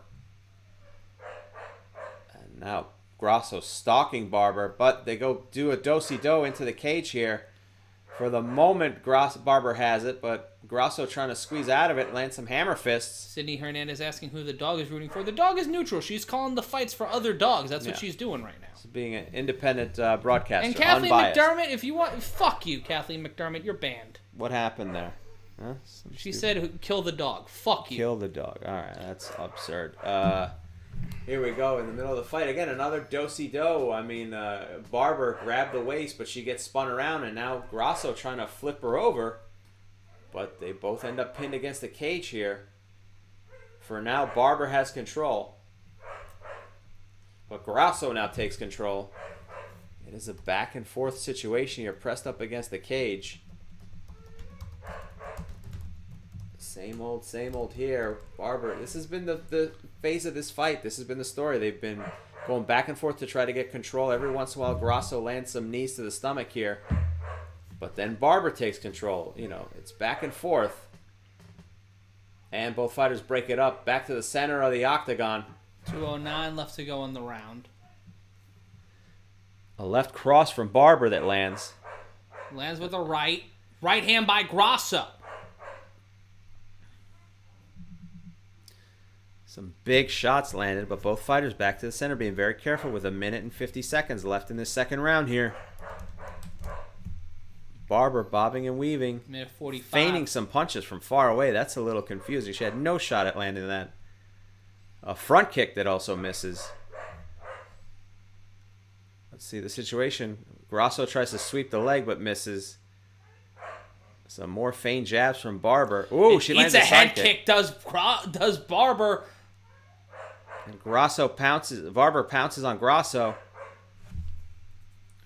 And Barber in trouble here. Grasso playing keep away with the legs and now catches the arm and locking in an arm bar, trying to lock it in. Barber rolls through and Barber trying to find a way out. And she does somehow. Barber rolling out of it and pressing that right arm through. Well, you couldn't see it, but she managed to grab her hand so that she couldn't extend and get the full arm bar. And it was just enough for her to be able to bounce around. She clinched her fist, but at the moment, Grasso is on top here. But a lucky situation just to survive that. Barber trying to push off the cage here. Grasso. Uh-oh. Now a situation here. Grasso has side control, trying to lock in a submission. Now has the back of Barber. 30 seconds left to go. Barber in an RNC. Grasso trying to cinch it in, trying to finish the fight, trying to get the submission here. She doesn't have it locked. She doesn't have it locked. Barber trying to break it off, trying to make sure her chin is pressed against her chest. And she's got 10 seconds to try to survive it. She's just got to maintain. She's got to maintain and try to win in the third round. Grasso 5 seconds goes for left. It again. Grasso has the back, trying to lock it in. Can't lock it in, and we go to round 3. So close. I don't know if maybe she could hear her corner letting her know how much time she had left, but she was barely able to survive that. Gave up her neck and her back a couple times there. As we see the highlights here, some big shots landed in between. A lot of crazy shots taken that didn't hit, but the ones that did were pretty intense here. This side kick that goes right to the armpits. And as we see here, Grasso. And trying to go for that. Transitions into kind of like a key bar. Great positioning. And all right, this is sorry, excuse me, jeez. I got intense. The elbow threw me off for a second. The camera was got so elbow. close that I was like, oh, excuse me. I thought I was too close. I'm a little tired too, but for a second I was like, sorry, I didn't mean to get in your way. And sorry if I'm a little off my game, guys. I'm just a little concerned about the dog. I know she's fine, but my anxiety is just a little. Yeah. If I'm doing a shitty job, I apologize. No, you're doing fine, but it's a lot going on. Also, it doesn't help that these two fighters kind of look really similar, and they're both wearing black and white. And Barber, once again, that frenetic energy. She's just shadow boxing in the middle of the octagon, misses with a head kick. I mean, she's feigning a lot of those punches. She has no shot of hitting. It's very odd. Like, from 3 feet away, then she goes for a haymaker that misses. Kyle Harvey on Periscope saying it's 19-19 in his opinion heading into the third round. I can see that. I can see it being 19-19. It could go either way. You could give the first round to Barber. I think you give the second round to Grasso. This round, definitely the tiebreaker. Wow, that right hand by Grasso. Just barely misses. Right uppercut, barely misses. Both fighters back to the center of the cage. Nobody wants to be the first to make a mistake here. And you would think that if you have this smaller cage, you would try to utilize the pressure and go for another submission or another takedown attempt if you're Grasso, but Barber playing some great keep away here early in round 1, 4 minutes left to go, both standing in the center of the octagon, and Barber just staying away. Low kick by Grasso, but nothing really going forward. Barber goes a little bit forward, starts going forward ironically, but back to the center of the cage. Some missed kicks by Grasso. And Grasso pressing Barber up against the fence. Barber trying to fight out of it, trying to get away from it. Now double underhook attempt by Grasso has one. Barber trying to fight the other one. Trying to transition out here with 3:25 left to go. It is late here in New York City, or wherever the fuck it is we say we are.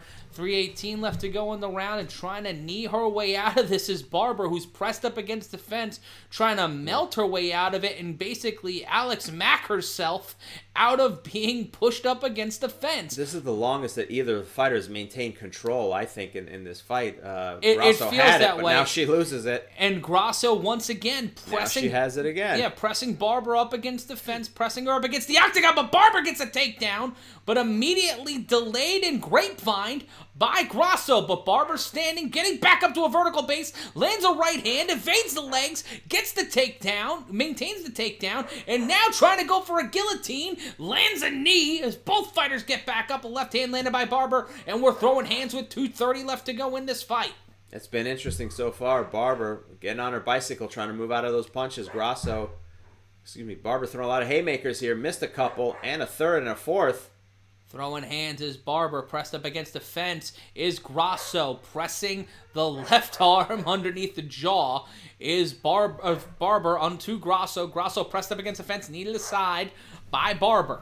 Barber trying to go for another takedown, high arching knee not landing, inside knee to the midsection by Grasso landing. Both competitors trying to aim for the takedown, overhand right landed by Barber, overhand left landed, Barber with a left cross, lands, misses with the right, tries to shoot another takedown, Grasso stuffs it, and now putting Barber up against the fence. Grasso trying to apply pressure, driving those knees into Barber's stomach. Grasso exchanges some knees of her own. And again, it's more back and forth on this cage here because now Barber takes control. She tries to sweep the leg, but Grasso uses defense to grapevine the leg. It's been close and contentious all fight long. Under 90 seconds left to go.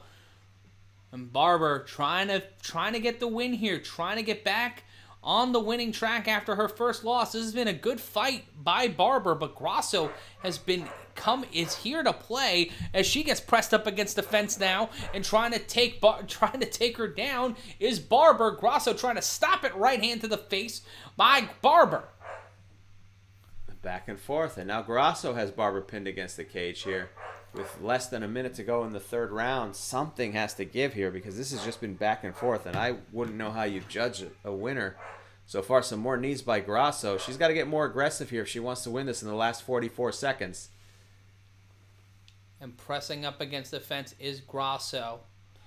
Barber with some knees. It's an exchange of knees while both fighters are trying to press each other against this cage. Under 30 seconds now left to go in round number 3 before we go to the scorecards. Overhand right landed by Barber. Barber with another overhand right. That one will miss. Slipping is Grasso, who landed a quick left. Now trying to put it up. Overhand right landed by Grasso. Barber trying to keep the pressure going here with 10 seconds. Spinning karate kick by Barber, not going, but she'll get a takedown with 5 seconds left to go. She's just trying to score some more points. Needed a face, and we will go to the scorecards at the UFC Apex. A fast pace, back and forth in a weird way to that fight. I have no idea who you give that to. What's your thought of that? I can give round 1 to Barber. I want to say Barber won round 3. You split the first 2 rounds. I think Barber gets the decision win here. Well, let's see. It would be hard for me to argue, but there's a lot of... It was a very chaotic fight throughout this. I mean, some great stuff as far as the wrestling, but it was back and forth. Nobody really maintained a significant amount of control. And even the strikes, there were times where there was a lot of wild punches thrown by both fighters, and then there's some heavy shit that landed. A takedown, as we see the highlights here. We prepare for Bruce Buffer to do the introductions.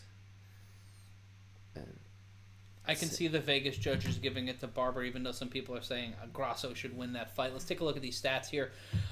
In round 1, significant strikes 14-9 for Grasso, 18-9 for Grasso in round 3, but 22-10 in round 3 for Barber. So Barber turned the tide there. Definitely turned it on in round 3. For sure. You can give her, I think round 1 was much closer.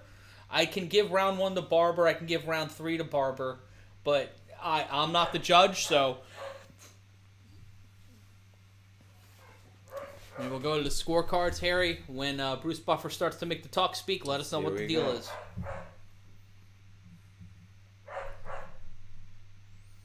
Ladies and gentlemen, after 3 rounds, we go to the judges' scorecard.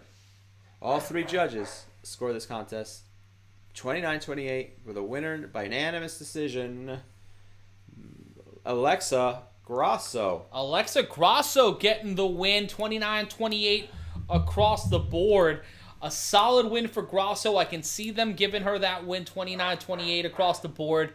Harry, your thoughts? Again, it's just it was a lot of back and forth. Maycee Barber did some great stuff in there as well. Grasso comes out with this. I understand the scoring. It can happen, but a lot of back and forth. There was a lot of misses here, a lot of wild swings, like I said. Yeah, it was kind of chaotic in many ways, but doesn't matter. Alexa Grasso gets the unanimous decision here. Now she moves to 13-3. And one of Grasso's coaches ripped off the thumb and finger for his protective gloves because of COVID to unlock his phone. Oh, wow. Oh, he just did it now? Nice head. Nice head. And Harry, once we go to the interview here, I'll pivot to you. I'll take a quick walk for a second. No worries. No worries. Let's see here. Some tweets from Steve-O. Celebrities tweeting here. Nico Price putting over Grasso's boxing. Grasso's boxing was great, but it was also her ability to keep things consistent against the fence. That being able to rotate against the fence and kind of stymie Barber time and time again. Bianca Andre saying, just show us the fight. No one's interested in you guys. Go fuck yourself. How about that? How about Bianca Barber? Bianca Barber. Benica Barber. Benica Andre, not Bianca Barber. Well, you're an asshole, Bianca. You're an asshole. Here we go, Joe Rogan. I am here with the winner, Alexa Grasso. Alexa, congratulations on a huge, huge win. You showed us so much improvement in this fight, particularly with your grappling. How happy are you with this result? She said, I trained so hard since the last fight. I just want to say thank you to two special persons. Forget, I can't understand the names. Obrigado. Let's see, speaking Spanish here. Alexa, Rogan says your jiu-jitsu shocked a lot of people. When you went down, you immediately started attacking with an armbar. You used that armbar to improve your position on the top with your triangle. Alexa, shut up. She said, I told you, I'm working so hard. I can't tell you. Every fight, I'm showing you that I'm better and better. I want to evolve. But as you know me as a striker, but as you can see, I'm always trying to improve. But I'm working very hard on my jiu-jitsu, my grappling. I want to be full in all areas to climb the rankings. My name is new, but I'm trying to get in the right step. Joe Rogan says, we know you as a complete mixed martial arts fighter now and a contender in the flyweight division. Tell me, how difficult was it for you to make that strawweight weight limit, and how much better do you feel that you don't have to cut that much weight anymore? She says, well, when I first started fighting, I realized I wanted to be in that division. No matter what, I wanted to be in that division because I wanted to, but it was very, very hard to be cutting that much. My weight is kind of the same, but the difference is now I can grow my muscles, train harder without all that cut. So my body is saying thank you so much. Rogan says, Alexa, thank you so much. Please enjoy it. And we can't wait to see you in the Octagon again. She says, I can't wait to see all you guys again. Alexa Grasso, ladies and gentlemen. Stop saying the A word. Oh, is that what that was? Yeah. Oh, that's what it was. I didn't even. What else did you think it would be? I'm trying to keep track of Rogan's thing. Our boss, Mr. Myers, messaged me. Turn off your Amazon devices. Yeah. I did tell it to shut up. Did you hear that? Yeah, I heard that. Olive just needed some water, by the way. So I refilled that. Okay. Let's see here as they're just going through. What are they promoting? The UFC new merch. No. UFC? If there's a contest, you can watch the fights from that fancy little UFC fancy box. The restricted area. Yeah. All right. Kamaru Usman warming up here. All these fights have gone the distance tonight, pretty much, with the exception of the first fight of the night. Did it not? No, that was the submission in the third round. Right. Marquez but it was like 15 seconds left. I'm saying they've just been lengthy fights tonight. So, shout out to Paul Valenti, loving this commentary, really enjoying it. Paul. Benica is saying 17 viewers. Sir, you're just on one of many platforms we're on, so go fuck yourself. And you're one of them, stupid. Yeah. You're contributing. Don't complain. This restaurant sucks. Why do I keep going to it? Because you're an asshole. As we see highlights. What is this for here now? I get a call from... Oh, it's a package about Kamaru Usman. Let's see. They aired on part of UFC Chronicles. And Jesse Goss, Jesse just donating $5 to the cause. Thank you, Jesse, for donating $5. Yeah, we appreciate that. Amongst the many things we did tonight, we got to the bottom of who the better lead singer of Van Halen was. I do believe it is David Lee Roth, the best front man for Van Halen. We were also, for a minute there, taking your action films, your favorite action films. Yeah, we've gone full morning show, Harold. Yeah, it's very odd. We're going to be doing the time and temperature in a little bit, and we're going to be doing War of the Roses coming up very shortly. I was in one of those ones. Oh, War of the Roses? Yeah. I did a couple of those. Yeah. I did a couple of those phone calls. I felt dirty doing that. Like, it wasn't great. My pride and integrity as someone who believed in the power of radio. We're doing a radio-style stream, and I did that for money at a point in my life where I really kind of just needed cash.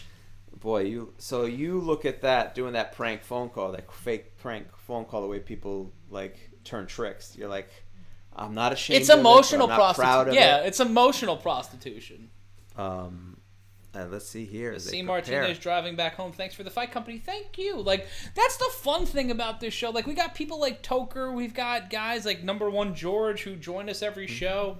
No, Maxwell Irwin. We caught Jesse's donation. Thank you again, Jesse. You guys are mensches, and you know what? The guy what was the name of that shelter in Detroit? The Detroit Dog Shelter, DDC, I believe it was.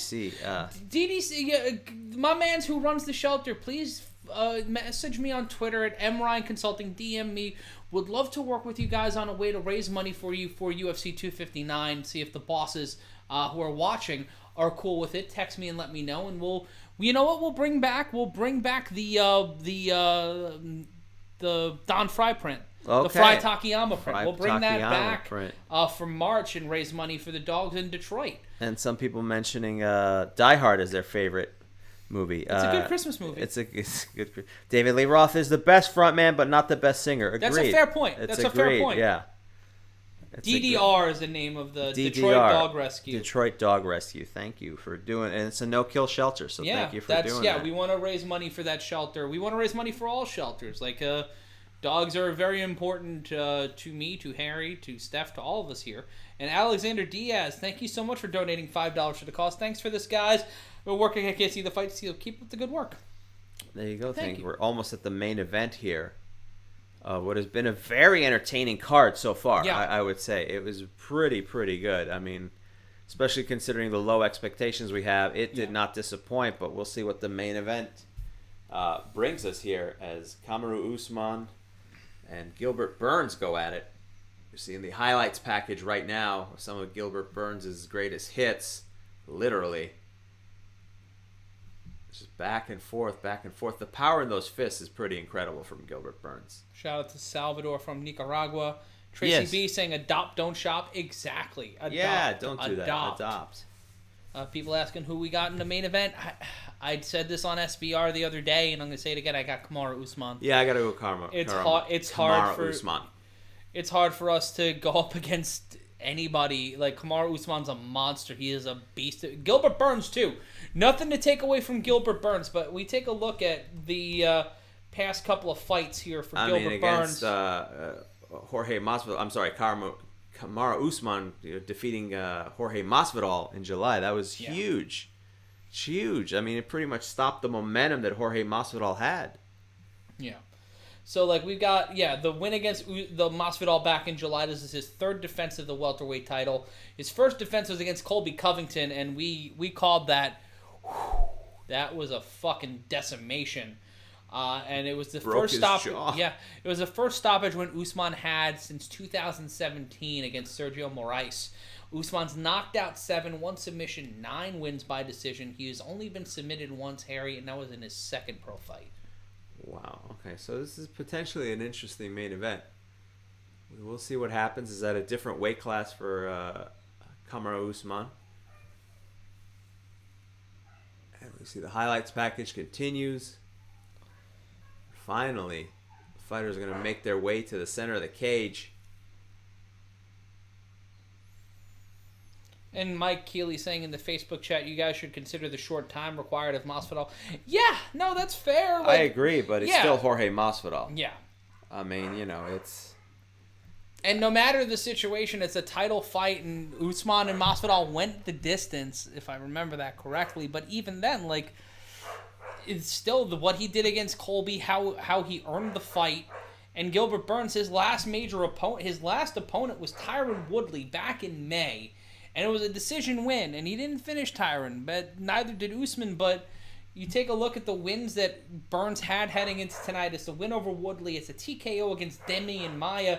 Decisions against Gunnar Nelson, Alexander Kuchenko, Olivier Aubin-Mercier, and Mike Davis by submission. Sure, the last person he lost to was Dan Hooker by knockout, and that was in 2018. You look at the road to this title fight for Burns, and obviously he's earned the title shot, but when you compare opponent to opponent, the last couple of runs for both of these fighters, you got to look at it on paper and say Usman's had the better fights. He's had the better opponents. And a very odd aesthetic move. Burns comes out in almost knee-high socks and sneakers. Just a silly thing. And he folds his socks, which is very interesting. Shout out to Zach donating $5 for the cause on YouTube. Much appreciated, my friend. Yeah, we appreciate everything you do for us tonight. It's been a very weird but fun card tonight. Mike Keeley saying he's got Burns by submission. He won't beat Usman standing up, but will Burns be able to take this one to the floor? Yeah, can you get him down is the key to try to get any type of submission on him. As Gilbert Burns gets greased up by the cut man, 6-fight winning streak. He's undefeated at welterweight, 10 first-round finishes, and a 4-time World Jiu-Jitsu champion and a BJJ black belt. Gilbert Burns is legit. You're not going to get no doubt. This is a definitive pay-per-view main event. No doubt. No doubt. If anyone can take him out, Usman out, it's him. But I still think Usman is just so impressive every time I see him. Yeah. Another lost joke. And let's see. And Burns rolls into the ring for some reason. A lot of energy. Yeah, he just straight up did a lucha roll. A lot of energy. Just pacing back and forth here. Came in walking very confidently. We'll see how Usman makes his way to the cage.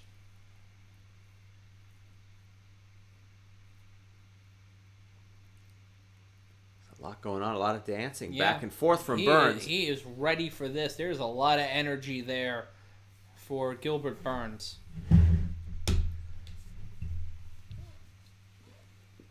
When does the fight start? Right about now. Yeah, they're folks, making their just way. Bear with it. They're making their walk to the Octagon in our final fight of the evening, and I am pleasantly surprised with the way this night has went and the way this card has went. We could have been here for a very long time tonight, but it is 12:30. This is what we like on this show. Great fights, great conversation. Yeah, it's been a blast here. A lot of people in the chat saying they think Burns is going to take it. Yeah, Burns has a lot of momentum behind him. He's a very popular fighter, and a lot of people don't like Kamaru Usman for one reason or another. People who run buffets definitely don't like Kamaru Usman because you don't remember he and Colby got into the fight. Oh, that's right. Buffet. I forgot about that. Oh, come on, fellas. Can't we just let's keep the peace? You got to do the thing where you go, let's step outside. Shout out to Brapco donating $5 for the cause. Just discovered you. You guys do good work. If you ever need a writer, let me know. We're not in charge of editorial. I am the town drunk. That's actually my title. Drunkus Emeritus at SB Nation. I'm the guy who's getting too old for this shit. That is fair. That's what I bring into the table. Yes. Let's see here. The Nigeria Nightmare making his way. The Bearded Irishman asking, how much do you guys miss buffets? I really don't. I love a buffet. I love a hot food buffet. I could give a shit, really. No, I love it. I like choosing what I do. I like having my freedom. That's the way I represent my freedom. This is America, goddammit. You're not gonna tell me how many fish sticks I can have. Who's telling you? Who's controlling how many fish sticks you eat? I just don't like it. Well, I also do keto, so I don't like the thing where it has to be a sandwich. I'm not eating the fucking bread. Get out of here with that. Everything is sandwiches or rice or French fries. Thank you so much for Gabe Renya. I appreciate you guys commentating. For those of us who don't want to pay or get busted by Dana, there you go. That is exactly why we are here. That is our literal job. Bruce Banner's on bar saying, "But you're not drunk yet." This is very strong. It's a fine line. Just wait. There's 5 rounds in this fight, so I've had no alcohol tonight in terms of spirits. I have had beer. That's such an alcoholic thing to say, though. I haven't had hard liquor. Well, usually I'm like 4 drinks in. Kamaru Usman, a 16-fight winning streak, number 5 ranked male, pound-for-pound fighter in the world, winner of the Ultimate Fighter 21 welterweights, and representing Team Blackzilians. Coming off a unanimous decision, as we said, this is his 3rd defense of the welterweight crown.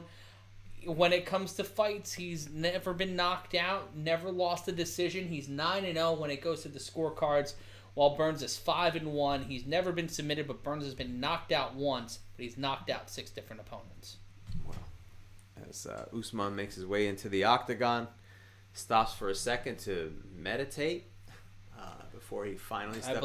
I believe he's praying. Praying, perhaps. It's funny. I look at it as meditation. Fair enough. Yeah, same. Fair enough. Nothing wrong. Whatever gets you hacked. Whatever is trying to get Usman trying to center himself one way or the other before he gets into this cage, which is a big fight.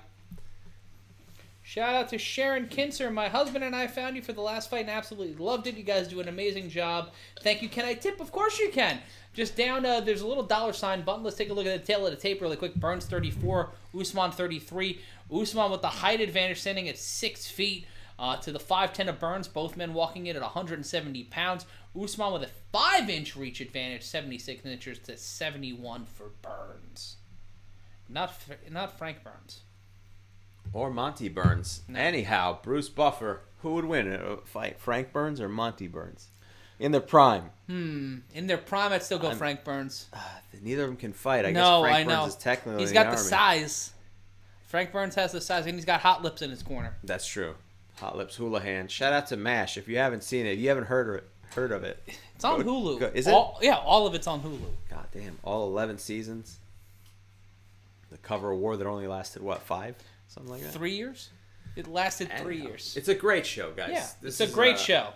You can tune in after the fights are done to MASH Talk, After MASH. Just episodes of After MASH. After MASH, the podcast. Bruce Buffer doing the introductions. Roy Jones Jr. shouting, "Let's get it, y'all!" At UFC. Thank you to Jesse Ghost donating $2 to the cause. Jonathan Roncone talking about Spear Chucker Jones.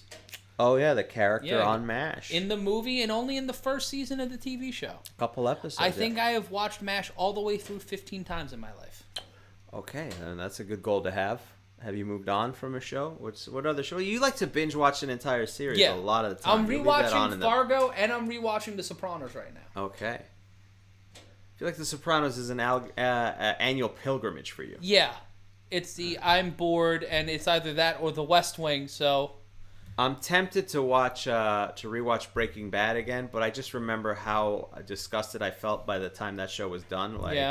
It's a great show all the way through. Like the season finale. But by the time you get to the end, it is not fun to watch. Kevin Ward saying, "Damn, I'm going to watch MASH now." Holy shit. MASH is great. Check it out. Also, Columbo. Some of these shows are underrated. You don't need all the new shows. Tommy Wyatt saying, "Had to leave the bar because my girl was hammered. Thanks, boys. We are here to provide a service." Oh my goodness. Sorry that your Valentine's Day weekend is off to a rough start. Yeah. Tucker 88. Yes, Fargo is amazing. I'm rewatching season 2. I need to finish season 4. Usman being introduced. He's the minus 265 favorite according to DraftKings. With the Nigerian flag behind him. And just bouncing around a little bit, dancing back and forth here, left to right. A lot of energy from Usman. I wouldn't define it as nervous energy. He seems pretty confident. Yeah, no. Oh, and he's stepping right to Burns. Burns. Oh, they ready to fight. Oh, they ready to fight or kiss. I'm ready for either eventuality, to be honest with you. And getting right nose to nose, the security has to separate them. That endless love lighting they do for the introductions. And then, Herb Dean, your referee. This is the first time I think we've seen Herb Dean. Yeah, I was going to say the same thing. He didn't referee. I mean, there's only, 5 fights on the thing. Yeah. News Radio was a great show, too. Jonathan Roncone. News Radio is phenomenal. Phenomenal. Speaking of Joe Rogan, check out Joe Rogan's finest acting work. Mm-hmm. And Sports Night, also very good. Sports Night is very good, too.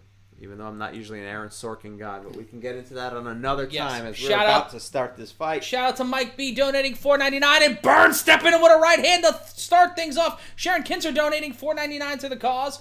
And we got Burns with a kick to the body, keeping the pressure going. Low kick by Burns, trying to get things moving here in round number 1.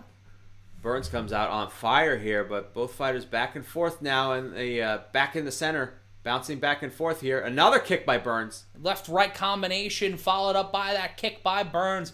Usman trying to get out of the starting blocks here and try to add some pressure, but Burns has been dictating the pace. Right hand by Burns sends Usman down, checks his chin. Usman in trouble, standing but eating shots by Burns, and we got ourselves a fight in a phone booth. Low kick by Burns. Usman's chin gets checked and tested early, but Usman pressing ahead with a straight left hand. Boy, I mean, for a second there, it looked like he was in trouble. He caught a couple, but managed to get up. Both fighters back to the center here, kind of bouncing around. Nobody wants to make a mistake here, but Burns... gets a high kick, but blocked! Burns on his back, and Usman kicking him in the tuchus. Another kick to the bottom. And Burns fighting from underneath there, literally. Keeping his feet in the air, not wanting to get up. At some point, Herb Dean may stop this, but so far, Usman continues some kicks to the soles of the feet of Burns. Take what you can get, I guess. He's going to have calluses on the soles of his shoes and not diamonds, Burns, if he keeps this up. And an Eddie from Tekken kick from the bottom by Burns. And now Usman trying to control his legs like he's holding a baby trying to diaper him. At this point, you can make a gif of breakdancing later on with these, with what Burns is doing, just on turtling. And can kicks by Usman, and it looks like Burns almost got punched in the junk, but it was to the midsection by Usman, completely slowing the pace of this fight down. Sandy Brofax, thanks for donating $10 to the cause. It does look like a baby that doesn't want its diaper changed, as Burns continues to kick his feet, not allowing Usman to do anything. And a kick to the hip by Usman. Let's be honest, a kick right to his ass. Yeah. And another one from underneath, says DJ Khaled. And another kick to the ass. Another ass. It's a literal ass kicking. Getting an ass kicking here. But still on his feet. And the rototiller that are Gilbert Burns' legs. Burns was dominating the first few seconds of this fight, but Usman got him down. Weeks ago, motherfucker. And that push kick by Burns trying to pop the knee, dislocate the knee of Usman, and Usman throwing a hammer fist from his standing position. Doesn't land. Burns almost gets caught in the chin trying to get up. Another kick to the thigh. And now trying to hold him in place, just kicking Burns in the thigh and holding him. Oh, Burns almost caught him into a triangle or a guillotine and needed a face by Burns. Burns just lights him up, and then 3 shots to the right in the clinch by Usman. Burns able to work his way up there, and Usman was in trouble for a second, but both fighters back to their feet. Usman throws a couple punches that land here. Another jab from Burns. Both fighters in the center of the cage here trying to feel each other out. Now it's back to a stand-up fight. Yeah, I don't know who to give this round to so far, but we got another minute 50 to give it out. I mean, he was literally kicking his ass. I might give it to Usman with a minute 40 left, but there's still some time for interesting things to happen here. And the deeper this fight goes, the better it is for Usman fighting those championship fights, fighting championship rounds. Low kick by Usman. But Burns has caught him a couple times here. Nothing to keep him down, but a couple times. A high kick by Usman. Needed a body single leg caught by Usman. Burns pivots his way, rotates out of it. Both men still standing. Minute 17 left to go in round number 1. A side kick by Burns misses. Both fighters the center of the cage here. Right hand by Burns does not land. A shot by Usman misses, then another one. Right, then a left landed by Usman. Minute 3 left to go. Right. And a left and a knee blocked by Usman. Under a minute left to go in round number 1. Burns landing a couple shots that have rocked Usman here. Usman landing a couple of his own. Missing with the right the left did Burns. Left landed by both fighters. Overhand left by Usman. A right hook by Burns to the body. Head kick checked by Usman. Left and in a takedown attempt by Burns. Missing on that one. Did the challenger. A side kick by Burns. Swings wildly. Usman, with 25 seconds left, takes a swing of his own. Both fighters center the cage. They do look a little exhausted here. A jab by Usman. 15 seconds left to go in the round. Burns looking tired, breathing a little heavy, trying to pile on, trying to steal the round, trying to win the round. I don't even know about stealing it. 5 seconds left to go. Left hand landed by Usman. And another left by Usman. And this one will end round number 1. And both guys talking, smiling, throwing each other some respect. But what a round from both fighters. That overhand right thrown by Burns. If he was able to jump right on him, the fight would have been over. I mean, if you look at some of these highlights, though, again, Burns landed that on Usman. It rocked him for half a second. But Usman able to stay on his feet. And able to land a shot to the ribs here. As Usman's corner. Keep him on the back end. When he looks like he's going to strike hard, we'll start picking up the pace in a little bit. He's slowing down already. They're telling Usman. One more round. He kind of did press the pause button on Burns for the middle of that round. Yeah. Kept him on the ground. Kind of kept him away.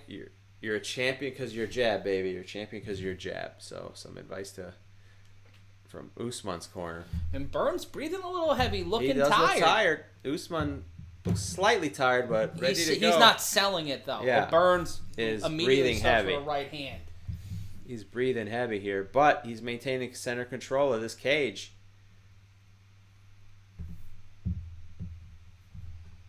Although Usman spinning back and forth, kind of deciding when he's going to take his shot here. Sweep kick by Burns does not land, but a left by Usman to the jaw does. Another straight left from the champion. Missing wildly with a right was Burns. Left landed by the champion. 4:30 left to go in round number 2 of 5 for the UFC welterweight title. And Burns trying to lead with that left hand, trying to find some distance. Left from both fighters not landing. Low kick by Burns does land, trying to take out the outside leg of Usman. Burns getting hit with one of his own, though. Usman landing a straight left. 4:05 left to go in the round. A wild side punch from Burns. But he's landing a little bit. He landed a quick 1-2 combination and a body kick, but Usman checks that and lands a right hand to the face after pushing Burns away. Missing with a left were both fighters. Shout out to PD Northside up in Winnipeg, Manitoba, Canada. Trying to keep the pressure going here. Eric Coburn from Montgomery, Alabama watching us right now. Left hand from Burns not landing. 3:36 left to go in round number 2. And a low punch almost by Usman, not to Burns. There we go. Something's got to give here. We got 3 minutes and change left. Missing with that right was Burns. Burns leading with his left. Wild uppercut attempt at 3:16. What left to go in round number 2 by the challenger. Feigning a left, and Burns sold it from Usman. Circling around. Burns controlling the center of the octagon, but Usman just following around, just trying to keep pace, utilize his reach. Left hand landed by the champion. Left hand landed by the champion, but a right hook landed by the challenger. Both men look impressive physically, but in round number 2, you're starting to see a right hand by Usman! Sends Burns reeling! Burns against the fence! He is turtling up! Usman lining him up, but Burns trying to eat it. Left hand by Usman, sending Burns against the fence again! Burns in trouble, trying to shoot the takedown! The champion stuffs it and pushes him away and presses on with 227. Another left hand from the champion. Another jab by Usman. Overhand right blocked, but Usman sees the keys to the kingdom. Left hand, Burns' nose is getting a little bit of blood, a little bit of that crimson coming out. He's a little wobbly, Burns is. Usman going in for the kill. Overhand right again. 2 overhand rights land by Usman. Straight right by the champion. But Burns still on his feet. I don't know how overhand right by the challenger not landing. The champion in clear control here. Another left hand from Usman. Usman trying to light the lamp and close out the show here in Vegas. Another straight right from Usman. Low kick 45. By Burns. Yeah, it looks like Burns. Oh, a high kick from Usman followed by a combination. Another right left and a shot to the body missed by the champion, but another straight left. Burns coming out with a powerful right hand, not landing, blocked by the champion. 93 seconds left to go in round number 2. Usman trying to go in for the kill here, but Burns just refusing to stay down, eating punch after punch, and now he's moving forward. Yeah, 2 straight lefts. Burns pressing ahead, trying to create an opportunity, creates some space, but a left hand, and knocks Burns down, and he's on his back again. 35 significant strikes to 12. Usman for Burns in round number 2. He might have broken his foot or something on that. It was very odd. Usman checked the kick, and Burns almost voluntarily went down. But now something happened there. I can't see any swelling on the foot, but I think Burns just his reset button got hit for half a second. He got cooked clean on the nose. Herb Dean brings them both to their feet here with 50 seconds left in his second round. 45 seconds left to go now. Harry Terjanian and Matt Ryan here calling a great fight between Kamaru Usman and Burns. Left hand thrown by both fighters. Usman follows up with another left hand. A left hook from hell by Burns, but Usman eats it and keeps walking. 30 seconds left to go in the round. Burns finds himself in the center of the cage here. But Usman still looks like he's got some pretty good wind here. Yeah, Burns looks exhausted. Usman is turning it on and off. He's finding ways to conserve his energy. He sees those moments to attack, and Burns trying to go for the takedown, trying to steal the round, almost eats a knee, but missed by the champion. 4 seconds left here. See if anything happens, but they should go to the, that's the end of the round. Herb Dean breaks him up. Oh, and it's a little content. Oh, it's getting spicy inside the octagon. Usman knows he's controlling the fight, and I think he's psyched out Burns. He's in Burns' head now. This is the least effective we've seen Gilbert Burns in quite a long time inside the octagon, if ever. Here's corner. Let's see. You have to punch. Yeah. Trying to get a translator here. Shout out to Carson K donating $4.99 to the cause. Your commentary is amazing. Thank you, guys. Thank you. And thank you, Ben Rodriguez, for your nice words. Wow. Gilbert's corner saying, when you turn your shoulder... it's coming in pieces. So sorry there. Look, you see the highlights here. A big jab from Usman that lands and shakes up Burns. And another one. I mean, Burns got some shots in, but none with the power you see that Usman has. And that one rocked Burns for a little bit. Able to survive this fight. This one also took him off balance. Okay, so yeah, it wasn't from a foot check. He kind of slipped, but it doesn't matter. Here we go. We're starting round 3. Herb Dean says, let's do it. Both men standing in the center of the octagon. Great job, Harry, letting us know what's going on inside the cage as legally as humanly possible. Over 10 seconds gone by. No strikes thrown yet. Both men throw a left. Usman, the better of the two on that exchange. Low kick missed by Burns. Oh, and another straight right sends Burns down to the ground, and Burns in trouble. Burns eating shot after shot, like at the bar at the Continental over on the east side of Manhattan. In trouble is Burns, and that's it. It's over. Kamaru Usman walks in and destroys Gilbert Burns to retain his welterweight title. Usman, he saw the opportunity, went in to finish it, and Herb Dean gave Gilbert every chance to recover from it. He just couldn't do it. Fist after fist from Kamaru Usman. Kamaru Usman. I'm all tongue-tied here. Fist after fist. What a performance from Kamaru Usman. Shout out to Amir Ali Ziafet donating $4. Thank you to Darren Harris for donating $2.99 to the cause. And Kamaru Usman kneeling in the center of the octagon here, and watching the doctors look at Gilbert Burns, who is in a lot of pain. He is on not the ground. doing well. Those shots to the nose, because it was just straight punches, straight to the face, just keep coming at him. And like I said, referee Herb Dean was there the entire time trying to give the benefit of the doubt to Burns to fight back, and it was just too much.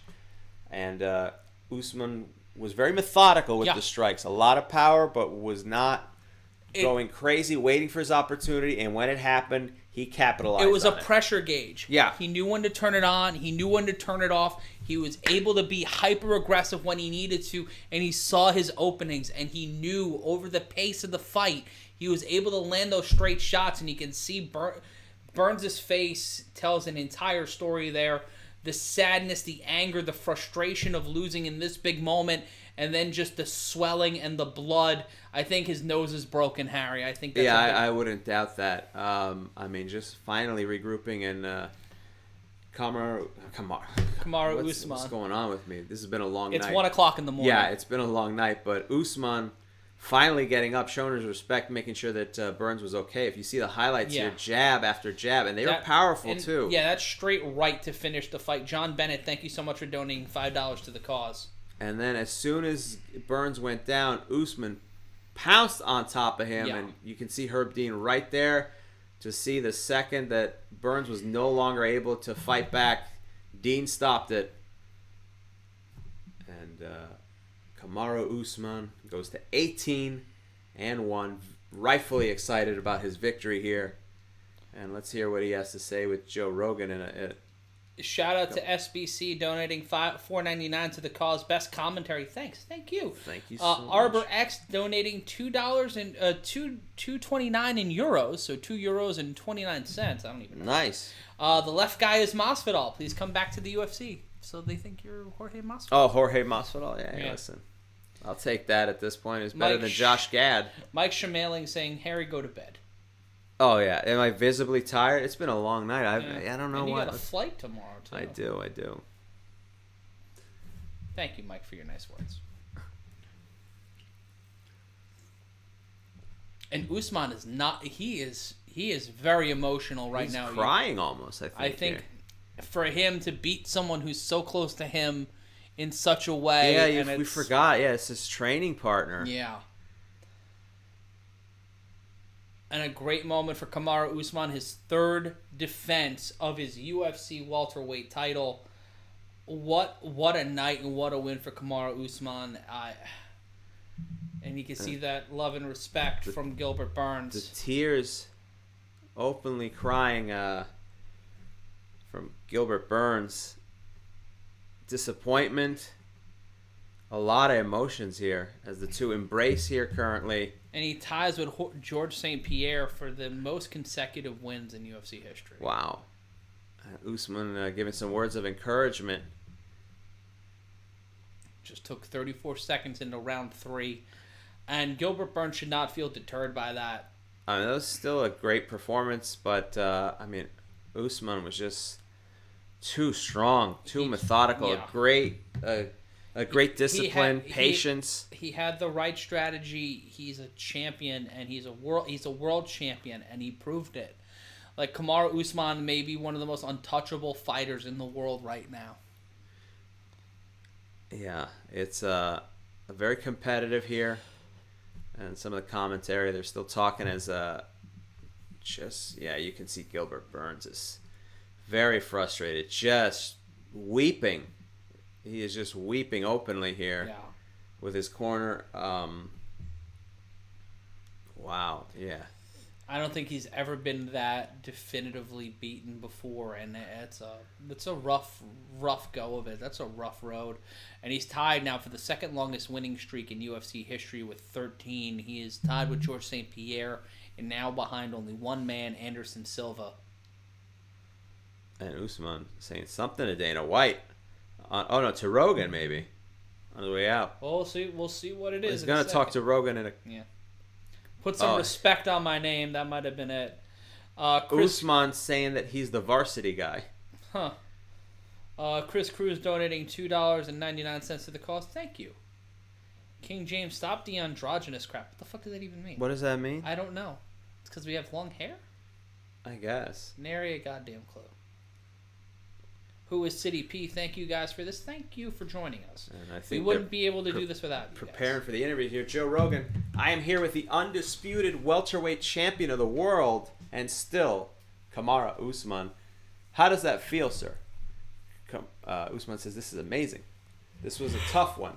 A very, very tough one because, the whole gym situation, me leaving, and first and foremost, guys, you cannot discredit what Gilbert Burns has done in this division. Regroup, put it all together, moved up in weight classes. We started together. We started this journey together. And he showed it tonight. He put it all together. He's not knocked off one guy after another to get to this point. And I've said it. I'm the varsity guy. My fight IQ is different. It's different when you're in the gym with me. When you get in here, it's different. It's a different ball game. I'm a whole nother savage. From start to finish, I'm a whole nother savage. And you saw that tonight. Rogan saying undeniable. Let's talk about the fight. Is there anything in the fight that surprised you coming out of? You came out of the gate very fast. What were you thinking those moments with his right hands? Usman saying, I know he hits hard. The funny thing is that's how my majority of my sparring was. He would buzz you. For a guy that was a lightweight and moved up, he's got so much power in those hands. And anybody else in that division... sorry, it's getting mixed up here. He caught me early in the first round, one of those big hooks behind the ear, and I felt it. I did. I thought, shit, okay. The 1s and 2s, all right, let's go to work now. And the rest was history. Rogan says, you start establishing the jab, and Trevor Whitman said, you were a champion because of your jab. Your jab was a huge weapon in this fight, and it proved to be a huge weapon, not just from orthodox, but from southpaw. He says, yeah. When he and I first kind of started and I was striking, my old gym, there was a lot of that Dutch kickboxing, which it gets you tough. It gets you tough and lets you see a lot of shots from different angles. And when I was just kicking the bag myself, I wanted to work that southpaw. I wanted to work the jab. And I knew I had a good jab from southpaw. So that's why I wanted to switch. That's why you see me in my fights. I switched to both stands. I just worked it a lot, and that's the one thing we worked at the camp. Just need to stay on the jab. You need to focus on the jab. And I just listened. I listened to my coaches. This one was hard for me because it's hard to come in without all the emotions.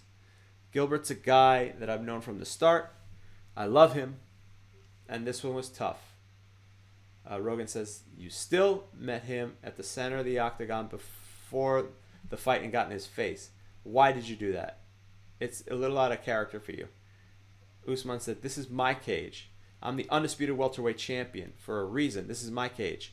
I don't care who you are. When you step in the cage, there's no friends. He said it himself.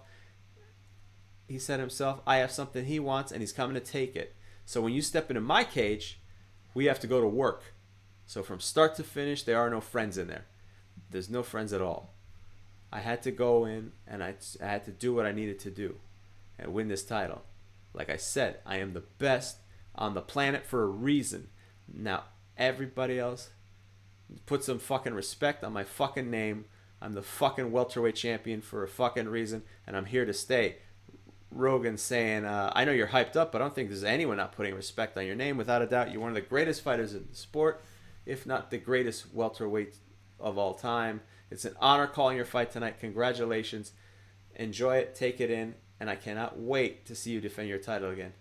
Usman says, thank you. I appreciate it. Before I go, we got this little street thug calling himself Jesus, thinking he's Jesus. Joe, we tried to make that fight several times. But he kept backing out. The only reason this man took the fight, because it was on 6 days' notice, and he had a built-in excuse.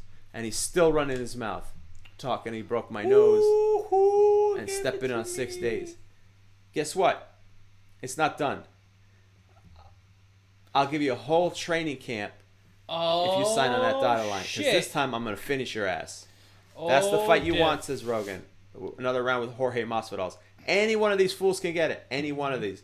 But he keeps running his mouth. If he's going to talk, step in here and you got to see me. Step in here and see me. Rogan, I love it. I love it. Thank you so much. Congratulations. One of the greatest ever, and a great promo by Kamaru Usman. And shout out to Karen Brownlee for donating $2 to the cause during that. What a fight. What a win from Kamaru Usman. It's Chedward asking. He saw the notification, wanted to know how the fight ended. With an ass kicking. Just a right hand from Usman sending Burns down. That was the third, I think, knockdown of the fight. And let's not forget the literal ass kickings. Yes, literal kicks in the ass. Now fourth all-time in title wins in UFC welterweight history. Kamaru Usman behind Pat Miletich, Matt Hughes, and George St. Pierre. Wow, let's see here. Incredible night of fights. Incredible. What a fight. What a win. Harry got his flight rebooked. It's a happy ending to everything. No, I'm looking at the chat here. Thank you so much, PD Northside, and happy Valentine's Day to you. Happy Valentine's Day to everyone. To my Valentine Olive, to everybody around the world who celebrates Valentine's Day. I hope you enjoy it, Harry. I hope you enjoy it, and I hope you and yours enjoy it. Will everybody? I'll just be drinking. Peace and love, as Ringo Starr would say. Peace and love, peace and love. What better way to celebrate Valentine's weekend than with some ass kickings? Yes, and thank you, Cody M, for donating $1.99. Thank you, Toker88, for your compliments, and thank you everybody who joined us tonight. Who is a good fight for him next? I really think I think the Masvidal fight's the best possible fight. Like, I think that's going to be a great fight. I'm excited to see what comes of that. Like, that's the whole issue right now, is what happens next, and Masvidal may be the best option. I do love the after-fight promo by Usman just saying, I'm tired of the excuses. You're still running your mouth. Look, you take a fight. That's your responsibility. That's the reason fighters don't take those fights at times. That's the reason, you can call it cowardly or not, but if you get your ass kicked, that's on you. 6 days notice or not. I mean, that's the reason that it didn't happen, but that's your call. I don't know that you get to run your mouth, but Jorge Masvidal does what he wants, but Usman wants to shut him up, so we'll see if that happens.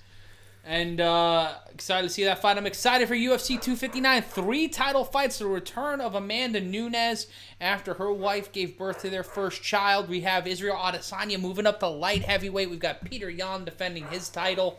Blachowicz defending his title for the first time. It is going to be a happening in March when we are back here with you for UFC 259. It's crazy. Hope you join us. We're always thrilled that you take your time. You have many things that you could be watching on YouTube. And thank you for joining us. Now we will let you go back to your Jake Paul videos and MASH reruns.